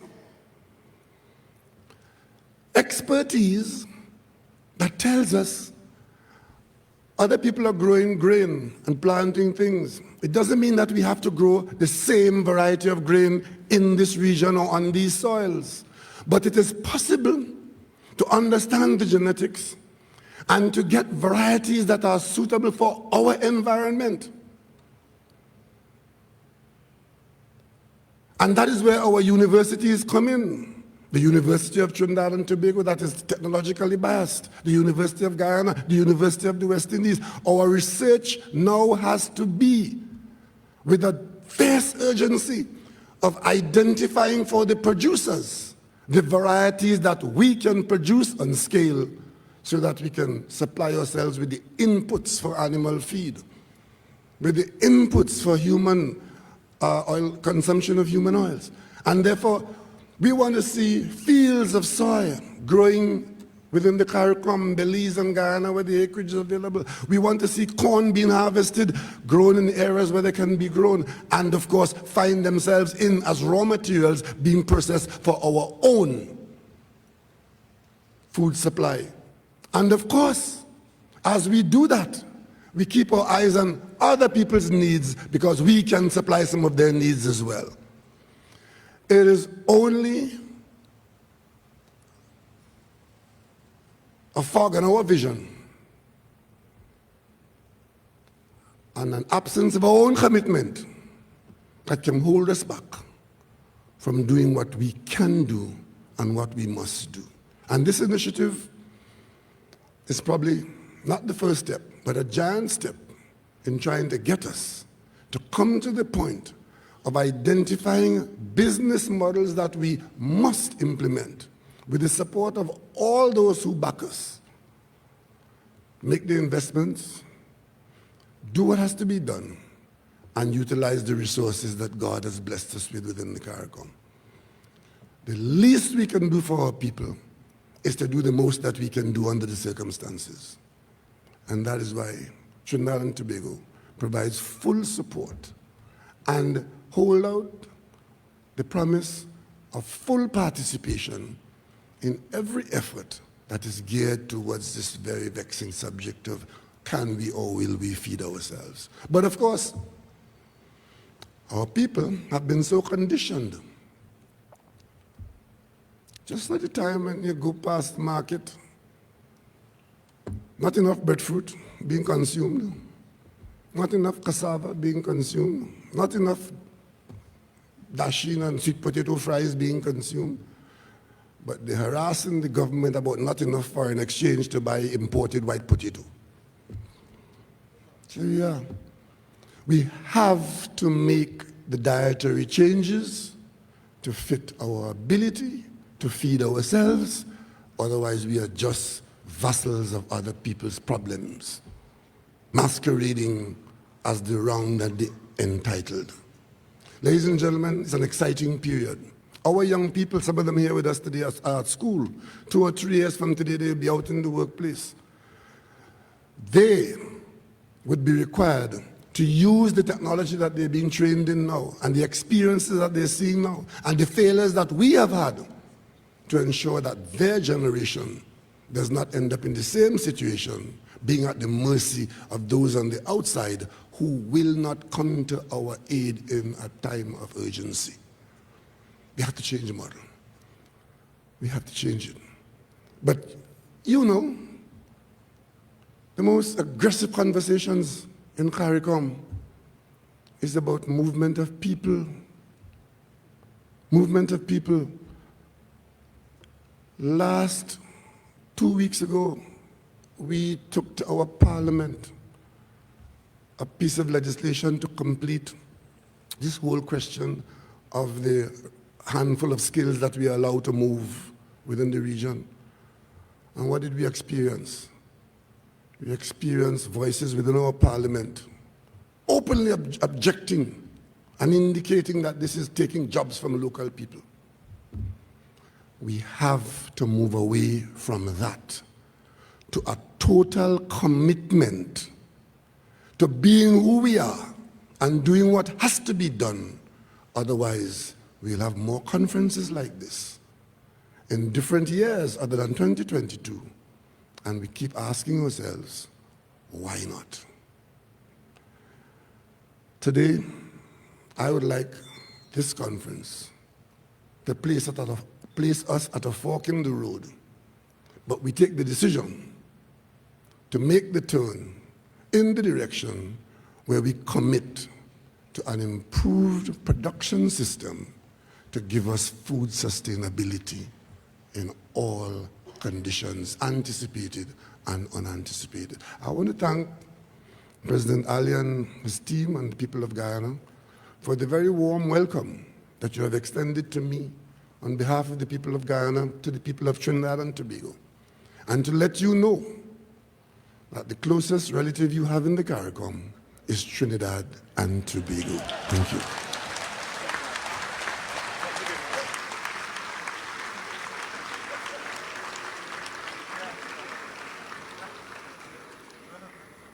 Thank you, Prime Minister Rowley. Prime Minister himself is an avid gardener, growing cabbage and cauliflower at his official residence in St. Anne's.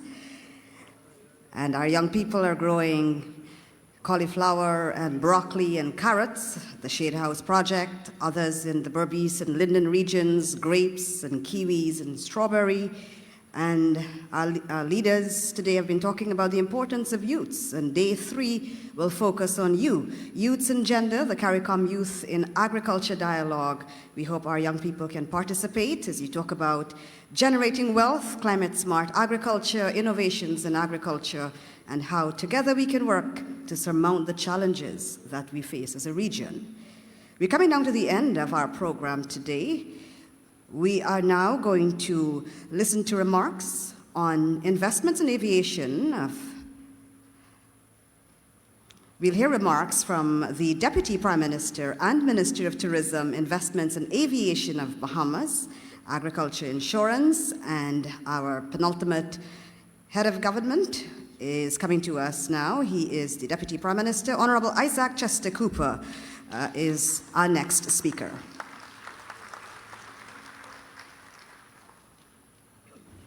Good afternoon. Let me firstly acknowledge that, I'm sitting between you and lunch. And secondly, that I am the junior on the platform today.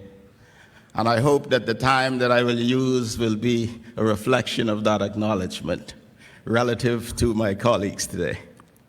Ladies and gentlemen, I bring greetings from the Prime Minister, the Honorable Philip Davis, and of course I recognize the Minister of Agriculture who is here with me. And it is indeed a pleasure to be here in beautiful Guyana to receive such warm hospitality and to participate in this critical forum. Your Excellency, President Ali, thank you. Over the past few years, the Bahamas has experienced events that have brought our priorities into focus.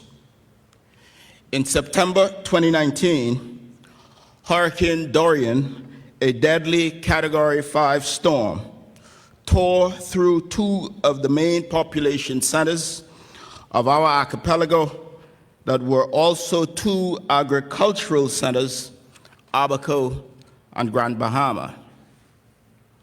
Viable farming and livestock operations were wiped out, making it harder for local populations to feed themselves, causing significant losses in revenues in that sector and increasing an already disproportionate food bill. Lucrative fishing operations were also destroyed, meaning some families were set back a generation in their trade. From Dorian, the need for climate resilience in our islands, from housing to infrastructure to agriculture to food security, was brought to the forefront of what we seek to achieve. Like every other CARICOM country, we were particularly hit hard by the pandemic, and the effects linger. What is different for the Bahamas is that less than 1% of our GDP comes from agriculture. And therefore, we learned that food security must become a priority to ease our dependence on major industrial trade partners and to stem the flow of foreign currency off our shores. In my country, we have not made the gains in local food production that we would wish to realize as quickly as we would like. And with inflation and lingering supply chain issues, we find we are paying more to feed ourselves and our visitors. This was not the case just a generation or two ago, but now we import 90% of our food at a cost of over $1 billion every year. From these figures, it is clear that there is good money in food production. We buy $650 million of food from Florida, mainly as a result of our proximity, but I acknowledge there is a logistical challenge, and today I throw out a challenge to my colleagues at CARICOM that we must develop a strategic plan to target these logistical, transport, and connectivity issues. This will be good for trade, but it'll also be good for the connectivity of our Caribbean family. But as we face an aging farming population with over 80% over the age of 65, our opportunity is to attract and engage another generation of Bahamians who are passionate about feeding ourselves and themselves. I listened, and these problems are seemingly not unique to the Bahamas, but we are open to learning how we can follow the path of our Caribbean sisters and brothers who are successful in attracting young business persons to the business of agriculture. And where we are strong, we extend offers of assistance in the areas we are able to. We are committed to avail ourselves of any new and innovative ideas that are being shared during this gathering this week. We seek to join our efforts with yours, and we have not a moment to lose. For example, we explored the concept of coconut farming just yesterday in our delegation. In the Bahamas, coconut grows in abundance year-round, but still we import significant amount of coconut products. I note that some of our colleagues, including Guyana, has had great success in supporting coconut farmers, and we seek to become viable players in the global and regional coconut farming industry. We have also taken note of the strides made in poultry in Guyana and in Jamaica and in other of our sister territories.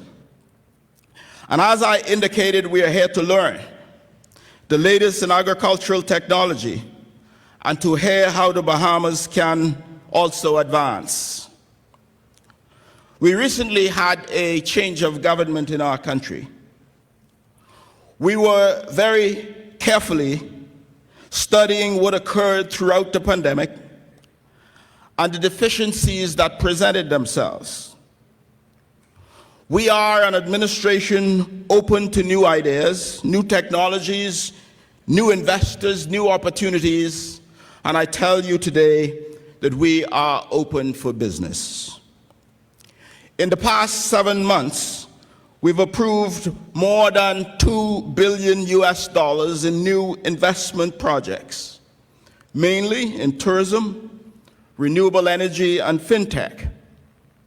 We see some modest investment in agribusiness, but there is significant opportunity yet in this space. We are moving in the direction of forward-looking greenhouse technologies and climate-smart agriculture with the built-in advantage of being sustainable and carbon negative. Our Minister for Agriculture has confirmed that notwithstanding where we are now, we will achieve our 25 by 2025 with laser and aggressive focus on greens and poultry. We are establishing programs to educate our farmers on the latest technologies and making professionals with the appropriate expertise available to these farmers in order to fill any production gaps that exist. Food safety and food nutrition are most important imperatives, and we want to maintain the highest food standard criteria through our recently empowered Bahamas Agriculture and Food Safety Authority. We are encouraging partnerships with Bahamians and regional farmers in order to grow the agricultural sectors. And one such investment is a $300 million investment called Argi Haven in Grand Bahama Island. We have recently embarked on this innovative partnership with various stakeholders to install climate-smart food production facilities powered by clean energy on the island of Grand Bahama. This facility will empower Bahamian communities towards social, educational, and economic development. In partnership with such world-renowned research and industry partners, we are well on the way in achieving the vision of CARICOM's 25% by 2025, and this is our mandate. With support from our government, it is envisaged that projects like Argi Haven I just mentioned will become one of the leading wholesale food production facilities in the Caribbean, servicing local, regional, and export needs for highly nutritious, pesticide-free, fresh produce, whilst connecting existing farming networks to a digital platform that will connect them to a broader consumer market. Ladies and gentlemen, as we speak, we are streamlining and fine-tuning our investment regime and protocols.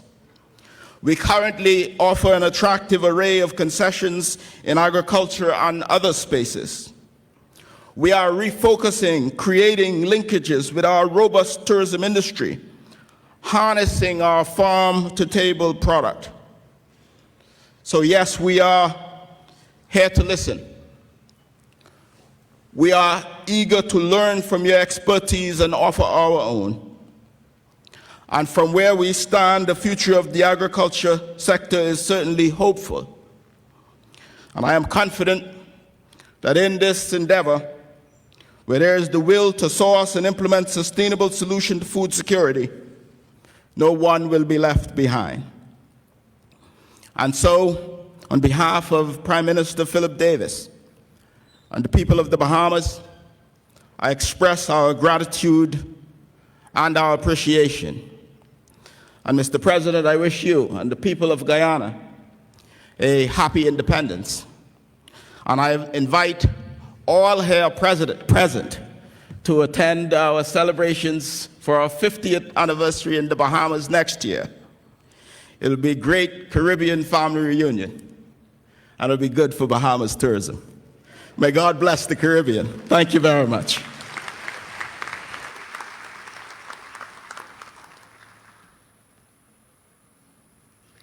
Thank you, Deputy Prime Minister and Minister of Tourism, Investments and Aviation of Bahamas, Honorable Isaac Chester Cooper. Ladies and gentlemen, our final head of government of CARICOM will give remarks now on regional agricultural integration. Please welcome Premier of Montserrat, Honorable Joseph Farrell.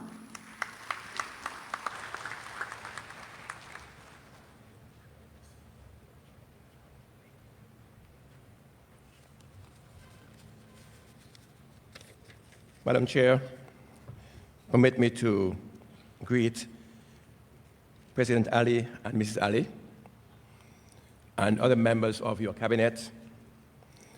Let me say, comrades, good day. Especially our young people who are with us. We're truly happy that you are with us today as we realize that whatever we do in this decade, it is you who will continue beyond. Prior to 70 years ago, the introduction of adult suffrage and the fall of the plutocracy system, investment in agriculture by external forces reduced significantly. Of course, as a region, we moved on. Some of us became independent and republics. And we invested in education, in manufacturing, in technology. But many of us failed to invest in the agricultural sector. Indeed, we have been taught as a nation, as a people, that anything that is foreign is good. And so we enjoy importing foods from other places outside the region. We spend our limited resources that we could use for healthcare systems and other social safety nets to import food, rather than developing our own sector. To be honest with you, when I heard the discussion began on reducing our food import bill 25% by 2025, I was skeptical. As a Caribbean man, I have heard it time and time again, and we have failed. But I am convinced, having seen the energy, the enthusiasm with which your president embarked on this mission, I am convinced that it can come to fruition.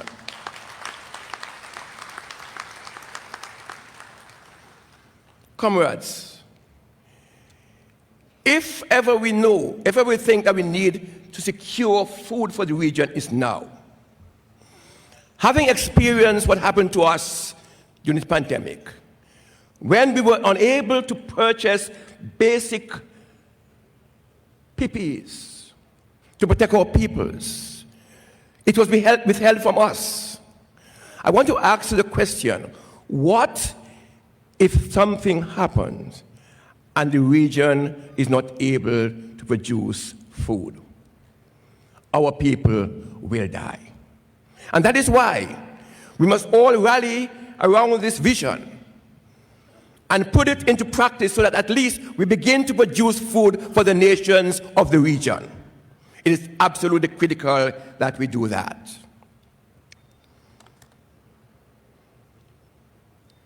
It is embarrassing that 75% of the poultry product I import in my country comes from outside of the region. It is absolutely embarrassing that 85% of the food we eat in Montserrat comes from outside of the region. Why?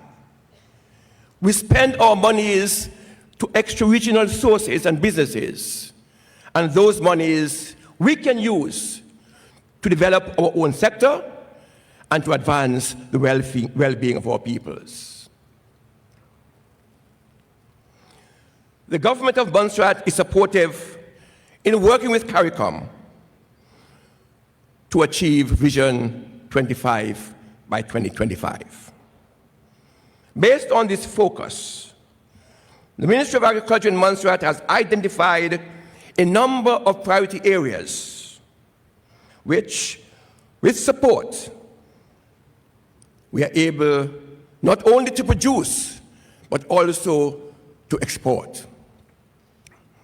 Why should I be importing onions from North America when my colleagues in the region have lands enough to produce it?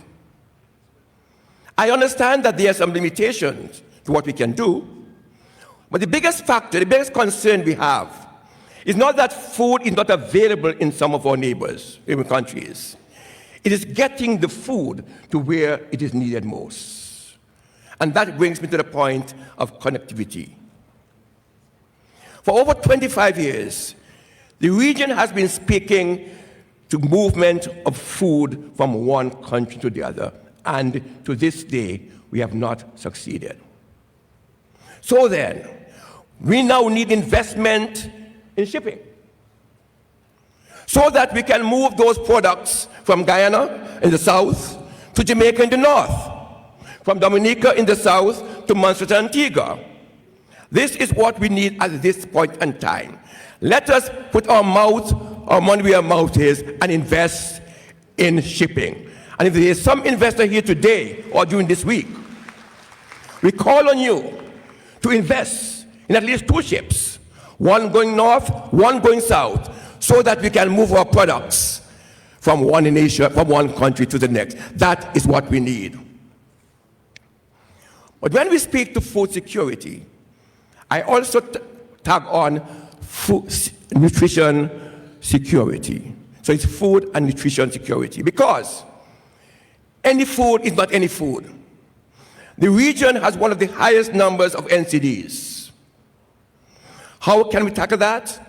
We must be able to produce our high-value crops, not necessarily market outside of the region, but for use within the region. And so we must begin also to protect the health of our peoples. After 25 years, Montserrat ventured again to producing white potatoes. And we have produced a very successful crop this year. Yes, we are a small population, but we can produce sufficient to export as well. We have produced onions, we produce cabbages, but there is no need for all of us to produce everything. We must begin to specialize. If Belize is producing oranges, I don't need to produce oranges.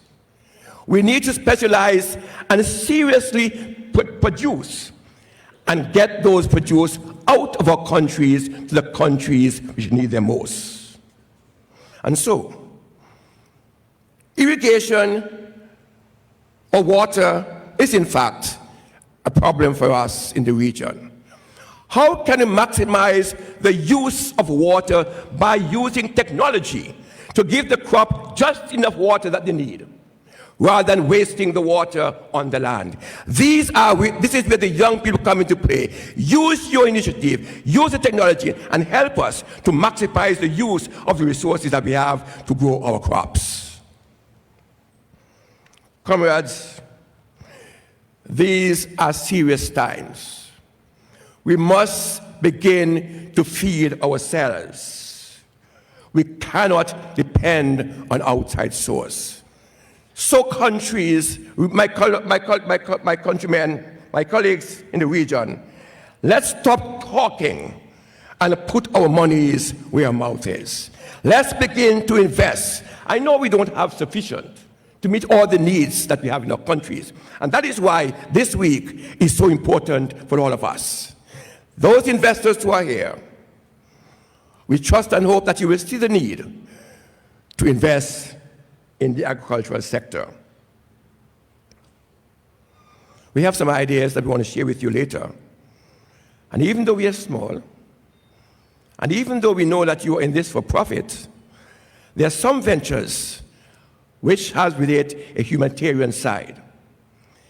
You may not get the kind of return you want on your investment, but from a humanitarian standpoint, you need to invest in small island states. We are in this together. And I believe that we will make it. And as I said before, I am now convinced that even for once, CARICOM is going to come out with something good. Ladies and gentlemen, I thank you.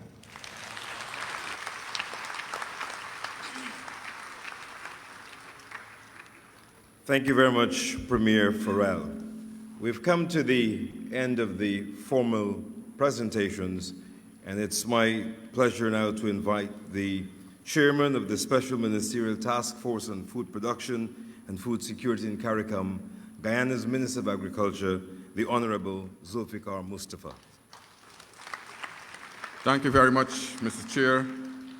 President of the Cooperative Republic of Guyana, Dr. Mohamed Irfan Ali, heads of delegation, other heads of government, cabinet colleagues, distinguished invitees, ladies and gentlemen. Today is a very historic day for us, and it's my privilege to make these brief remarks as we are about to conclude the opening ceremony for this historic Agri Investment Forum and Expo. We must all share a collective sense of pride and joy over its manifestation following months of hard work.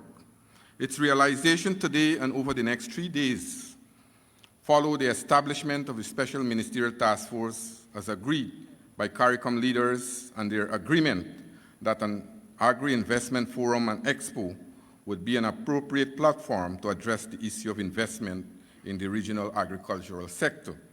Integral to the process was President Ali's detailed action plan, as presented at the 33rd Intersessional Conference of the Heads of Government of the Caribbean Community for commercializing the agri-food sector, and at the same time attaining the vision of reducing the food import bill by 25% by 2025. I believe I speak for all of you when I say that from the various addresses today, the positive tone for the forum have been set and the interest and optimism further heightened. To the heads of government and delegation, in spite of your present schedule, you found time to participate in this inaugural forum, and your presence here today is testimony to your unwavering commitment to help realize that vision and its redounding positive impact for all its people. Our individual and collective potential are not in dispute, as we heard from many leaders, and our commitment fully demonstrated here today. This forum therefore creates that springboard and motivation to achieve the true intent of this initiative. Allow me therefore to extend the appreciation of the government and the people of Guyana and that of the region and beyond for your participation and commitment shown. Allow me to extend our appreciation to those delegates and participants from beyond the region. Your participation has further underlined the global importance of agriculture and food security. Given some current global challenges and trends, that importance has become even more paramount. With evolving technology in aiding improvement in efficiency in almost every aspect of agriculture, this forum helps to facilitate the promotion, engagement, and informed dialogue among key stakeholders along the agri-food value chain of policymakers, development partners, foreign and local private investors, farmers, distributors, and how investment could be encouraged and the 25% by 2025 program can be accelerated.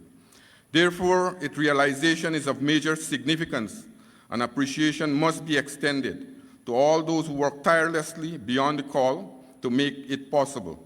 President Ali, the CARICOM heads, the organizing committee, our local and international partners, sponsors, investors and potential investors, exhibitors, the media, and all those who contributed must be commended. As we head to the working sessions and Expo, fruitful discussions are envisaged, while our individual and collective potential will be on display through products and services. While we must feel a tremendous sense of pride in what we produce, we must be cognizant of the greater heights that can be scaled through sustained commitment and innovation. There lies the inspiration, if at all any is needed. Together we represent and carry the aspiration and expectations of our brothers and sisters here in Guyana and across the region. Over the next 3 days, ideas and possible solutions will be discussed and partnership will be built. Let us maximize this wonderful opportunity and lay the firm foundation for an exciting future for agriculture to realize the goal set for 2025 and for the much needed food security. Once again, appreciation to all of you, and best wishes for much success during the forum and Expo. Thank you very much.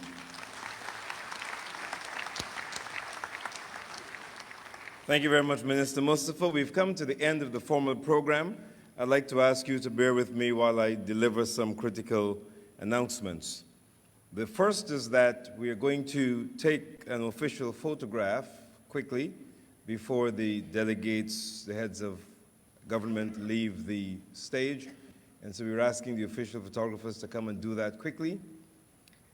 Then I'd like to ask all of our invitees to remain seated to allow the heads and the delegations to leave first. A note to delegations, the buses to take you to the Arthur Chung Convention Center will line up outside. The buses will operate on a first-come, first-served basis. For this particular movement, there is no designated bus. Just get into the first bus so we could move everyone quickly to the Arthur Chung Conference Center. When we get to the Arthur Chung Conference Center, there's been a slight change in the program because of the time. We will move directly to lunch. So all delegates were asked to go directly to the lunch area. And when lunch is over, we will have then the ribbon cutting ceremony to open the Expo, the tour of the Expo, the launch of the Stabroek Online Marketplace. And then after that is the first business session will commence. I can't give specific times now because we have to move the delegates to the center and then have lunch. So those are the announcements. Thank you very much. Please remain seated. We take the photograph and then we get the heads and their delegations out. Thank you very much. Yeah, no need to clap. It's okay.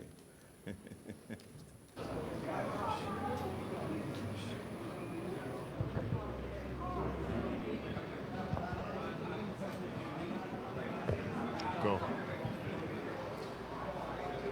Our 8 heads of government as they make their way off stage. It's been quite an opening ceremony, Chris, with many things for us to take away, even as we get ready for the next aspect of today's proceedings, which will be happening at the Arthur Chung Conference Center.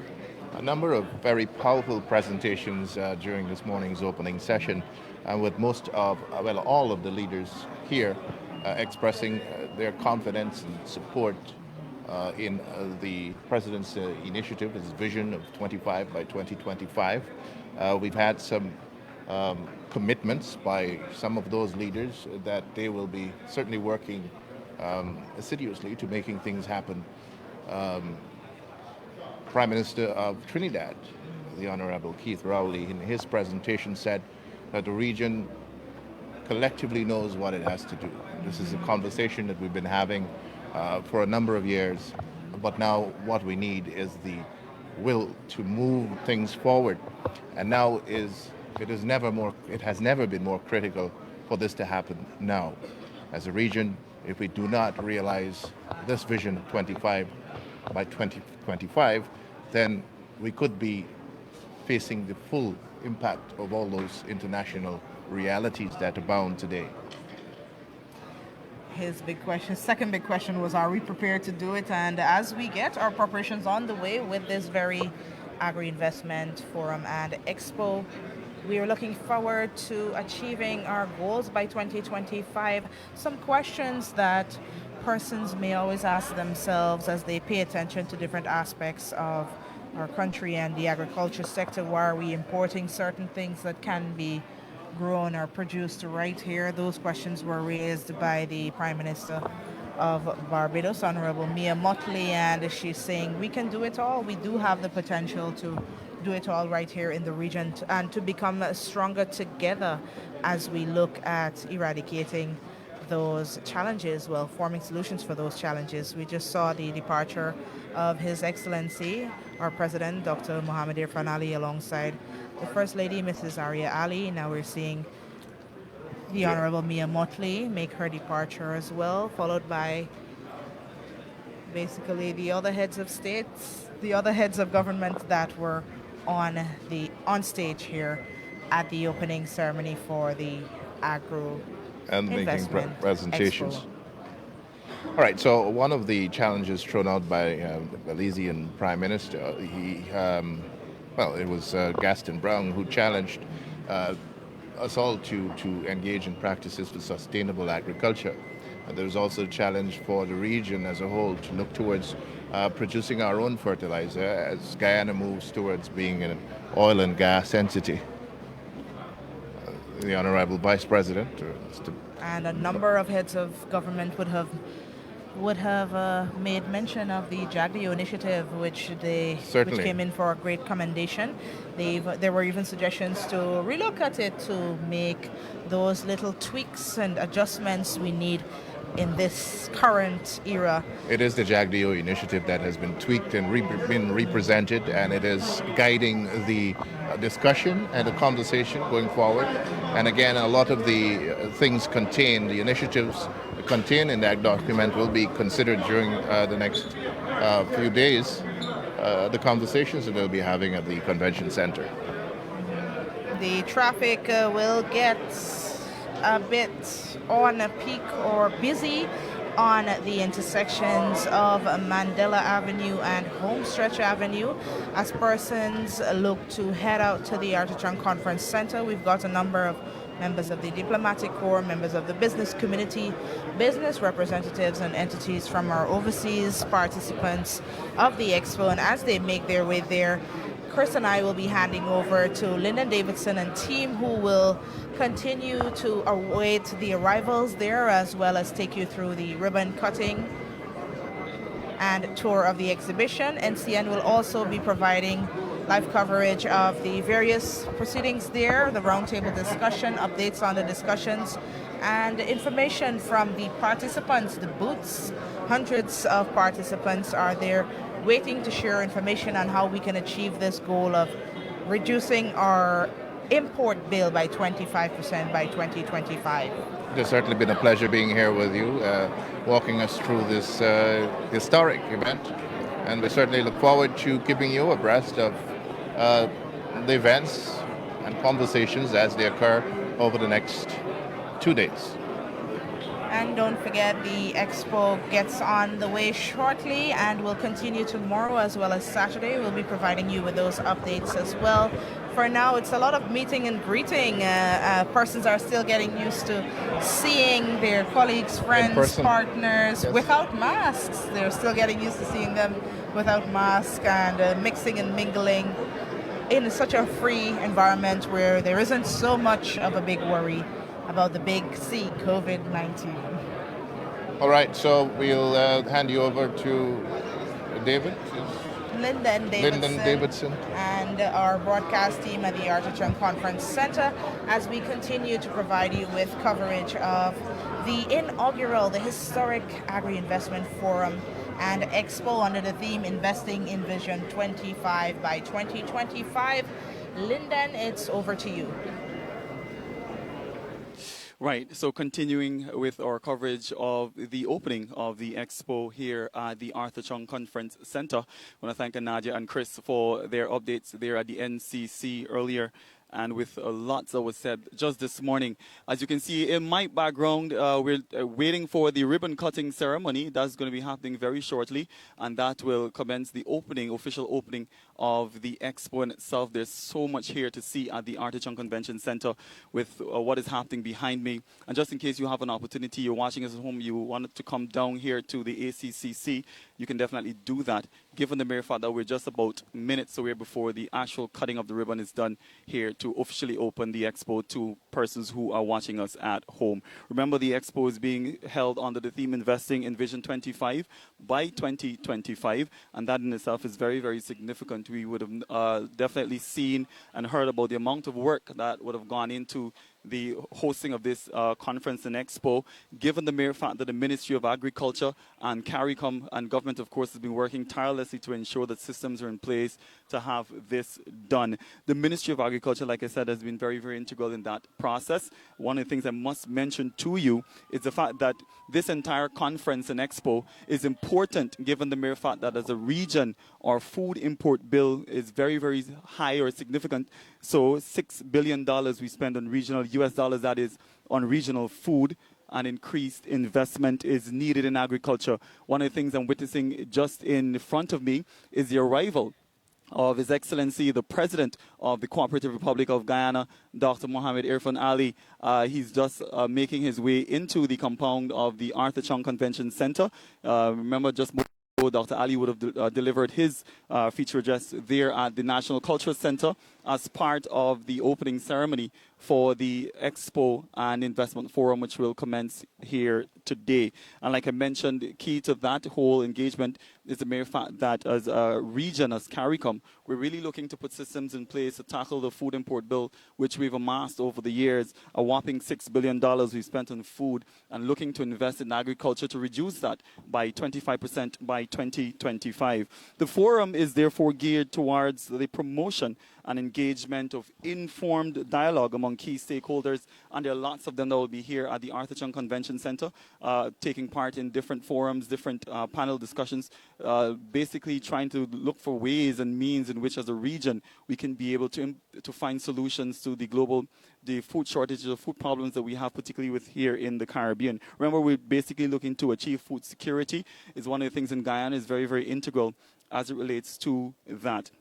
And the minister would have alluded to the fact that we in Guyana here, we are very blessed with an abundance of land and fresh water, and those are the two key ingredients when it comes to agriculture. And I'm sure companies and businesses that will gather here will be looking for areas that they can invest to ensure that we are food secure. Remember, it's a 3-day event. It commences today. It runs until the 21st, so you have time to come down here to the Arthur Chung Convention Center to be a part of that. What you can expect here at the Arthur Chung Convention Center is the fact that we have over 100 exhibitors that will be displaying their products and their services right here at the Arthur Chung Convention Center. We've got a number of them from the Caribbean. We've got a number of them from the U.S. as well.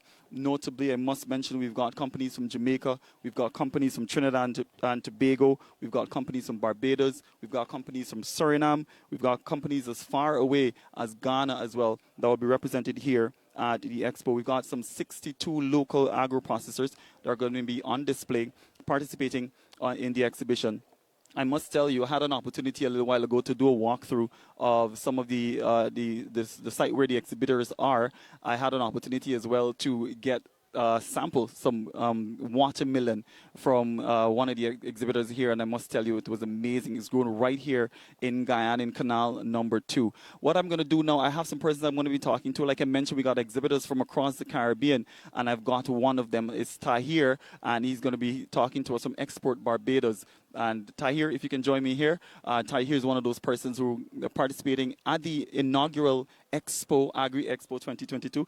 Tahir, welcome to Guyana. Thank you. It's a pleasure to be here. My first time in Guyana, and it's just been a vibe so far. Man. A vibe, you're loving it. Yeah, loving it. You had an opportunity to sample our Guyanese cuisine. I'm sure. What is your favorite thing so far? I love the okra. I had the okra for breakfast. The okra. All right, Tahir, you're from Export Barbados. Tell us a little bit about Export Barbados. Yes, Export Barbados is the lead agency with responsibility for exports in Barbados. So we deal with everything related to exports. For this trip, we see of utmost importance, especially within the agricultural sector, because we have to become more sustainable within the Caribbean. We know how high our food import bills are, and we need to become more resilient and more sustainable. COVID would have taught us that. So with that being said, we have 5 exceptional businesses with us, all within the agricultural sector, and they're very, very, very exceptional, and they're excellent within Barbados and looking to expand throughout the Caribbean and throughout the world. Right. With this Agri Forum and Expo, I'm wondering, given everything that you would have said, what is the #1 motivation for getting those companies here in Guyana as part of the Expo? For me, it's of utmost importance. How can we get our local businesses operating at the regional level? How can we operate at the region more together rather than individualized within our countries? We have to move forward. If the Caribbean is to be successful, we have to move forward together as a Caribbean. So how can we get our local businesses, regardless of which country you are from, operating within the region, ease of business, ease of travel, ease of trade, and just at the end of the day, making money and making profits, which is of utmost importance for us all. Right. We would have heard with all the addresses that were delivered recently by various prime ministers, one of the things that everybody stresses is that we must get it done and must get it done now, given the urgency in terms of food security. All those businesses that are represented here through Export Barbados, opportunities are going to be available, particularly coming out of the Expo and the conference in itself. Any particular opportunity you're looking to capitalize on? Absolutely. Whatever opportunity our businesses can gain to benefit, that is for me a success. And we have been getting benefits from the morning already, and it's not even opened as yet. Some of our colleagues from within the other booths are coming and they're ready to do business with us and how they can participate. So wherever and however the businesses that are participating with our delegation can benefit, whether it be investment, whether it be trade relations, whether it be expanding their product, or whether it just be visibility for their product and getting their product known and out there. And that's successful for them. That is a successful trip for all of us here at Barbados. Awesome stuff. Tahir, I must thank you for talking to me this morning. Wishing you guys the very best as you participate in the conference and expo. And I hope you enjoy some more Guyanese cuisine as you stay here for a few days. Yeah, thank you, and absolutely inviting everyone to come to our booth. We have a Barbados-themed pavilion, so come out and see what we have to offer. We have lots to offer, and our Prime Minister is here as well. So, you know, some people say she's the Prime Minister of the Caribbean behind Irfan Ali. So we have to come out and support each other, and I look forward to seeing everyone. So thank you for the interview, most definitely. Awesome stuff. That was Tahir there from Export Barbados talking to us about their motivation for being here as part of the Agri Investment Expo and Forum and Expo rather. I've got another company. It's going to be from 60 Acres Farm. I've got Odell Williams who's going to be talking to me. Odell, if you can join me here on or set today. Odell, welcome. Thank you very much. Right. I know you've been here for a few days. I asked, I hear the question just now. What has been the one thing that you enjoyed so far, particularly as relates to Guyanese cuisine? Oh, I love Guyanese. I love Chinese. I eat Guyanese even in Barbados. All right, great. Talk to us about your business in particular, and I'm curious to know what would have motivated you for participating in the Agri Expo this year. Well, Guyana has been a place in my heart because I was born here. I moved to Barbados and I developed my businesses in Barbados. So I wanted to connect with Guyanese businesses. So we have the 60 Acre Farm is a vegetable and fruit corporation. We also do lawn grass, which we are exhibiting today at the exhibition. Our lawn grass is zoysia, which is turf that you would see on the golf courses. So it's for residential and commercial properties as well. So that's what we wanted to introduce to Guyana. So also while I'm down here, I want to meet with some of the Guyanese farmers so that we can look at what we can export to Barbados. Awesome stuff. This sounds really, really amazing. You're talking about a turf, the grass in itself that resembles what we see on the golf course, which I think everybody who watching at home probably would want to capitalize on. The Expo itself would open up a number of opportunities for you, given the mere fact that you will have an opportunity to literally dialogue and work with persons from throughout the region. What are some of the opportunities that you're looking forward to, particularly for your business at this Expo? Really to export stuff like limes so that we can sell and retail in Barbados, limes, pineapple, oranges, and also to introduce, as I said, the zoysia grass to Barbados. Yeah. So those are the things that definitely I want to take back to my colleagues in Barbados. All right. You're right, 60 Acres. I'm encouraging persons to come down and support 60 Acres Farmers. Well, check them out, and I'm sure you may be able to find something that can work for you. Thank you for talking to me, Odell. And I told Tahir a little while ago, as long as you're here, continue. I hope you enjoy all the Guyanese cuisine that we have to offer. Great. So that was Odell Williams there from 60 Acres Farm. That's another Barbadian company that's here as part of the Agri Investment Forum and Expo 2022. I've got some other business persons I'm going to be talking to. I've got Oz Inc. I hope I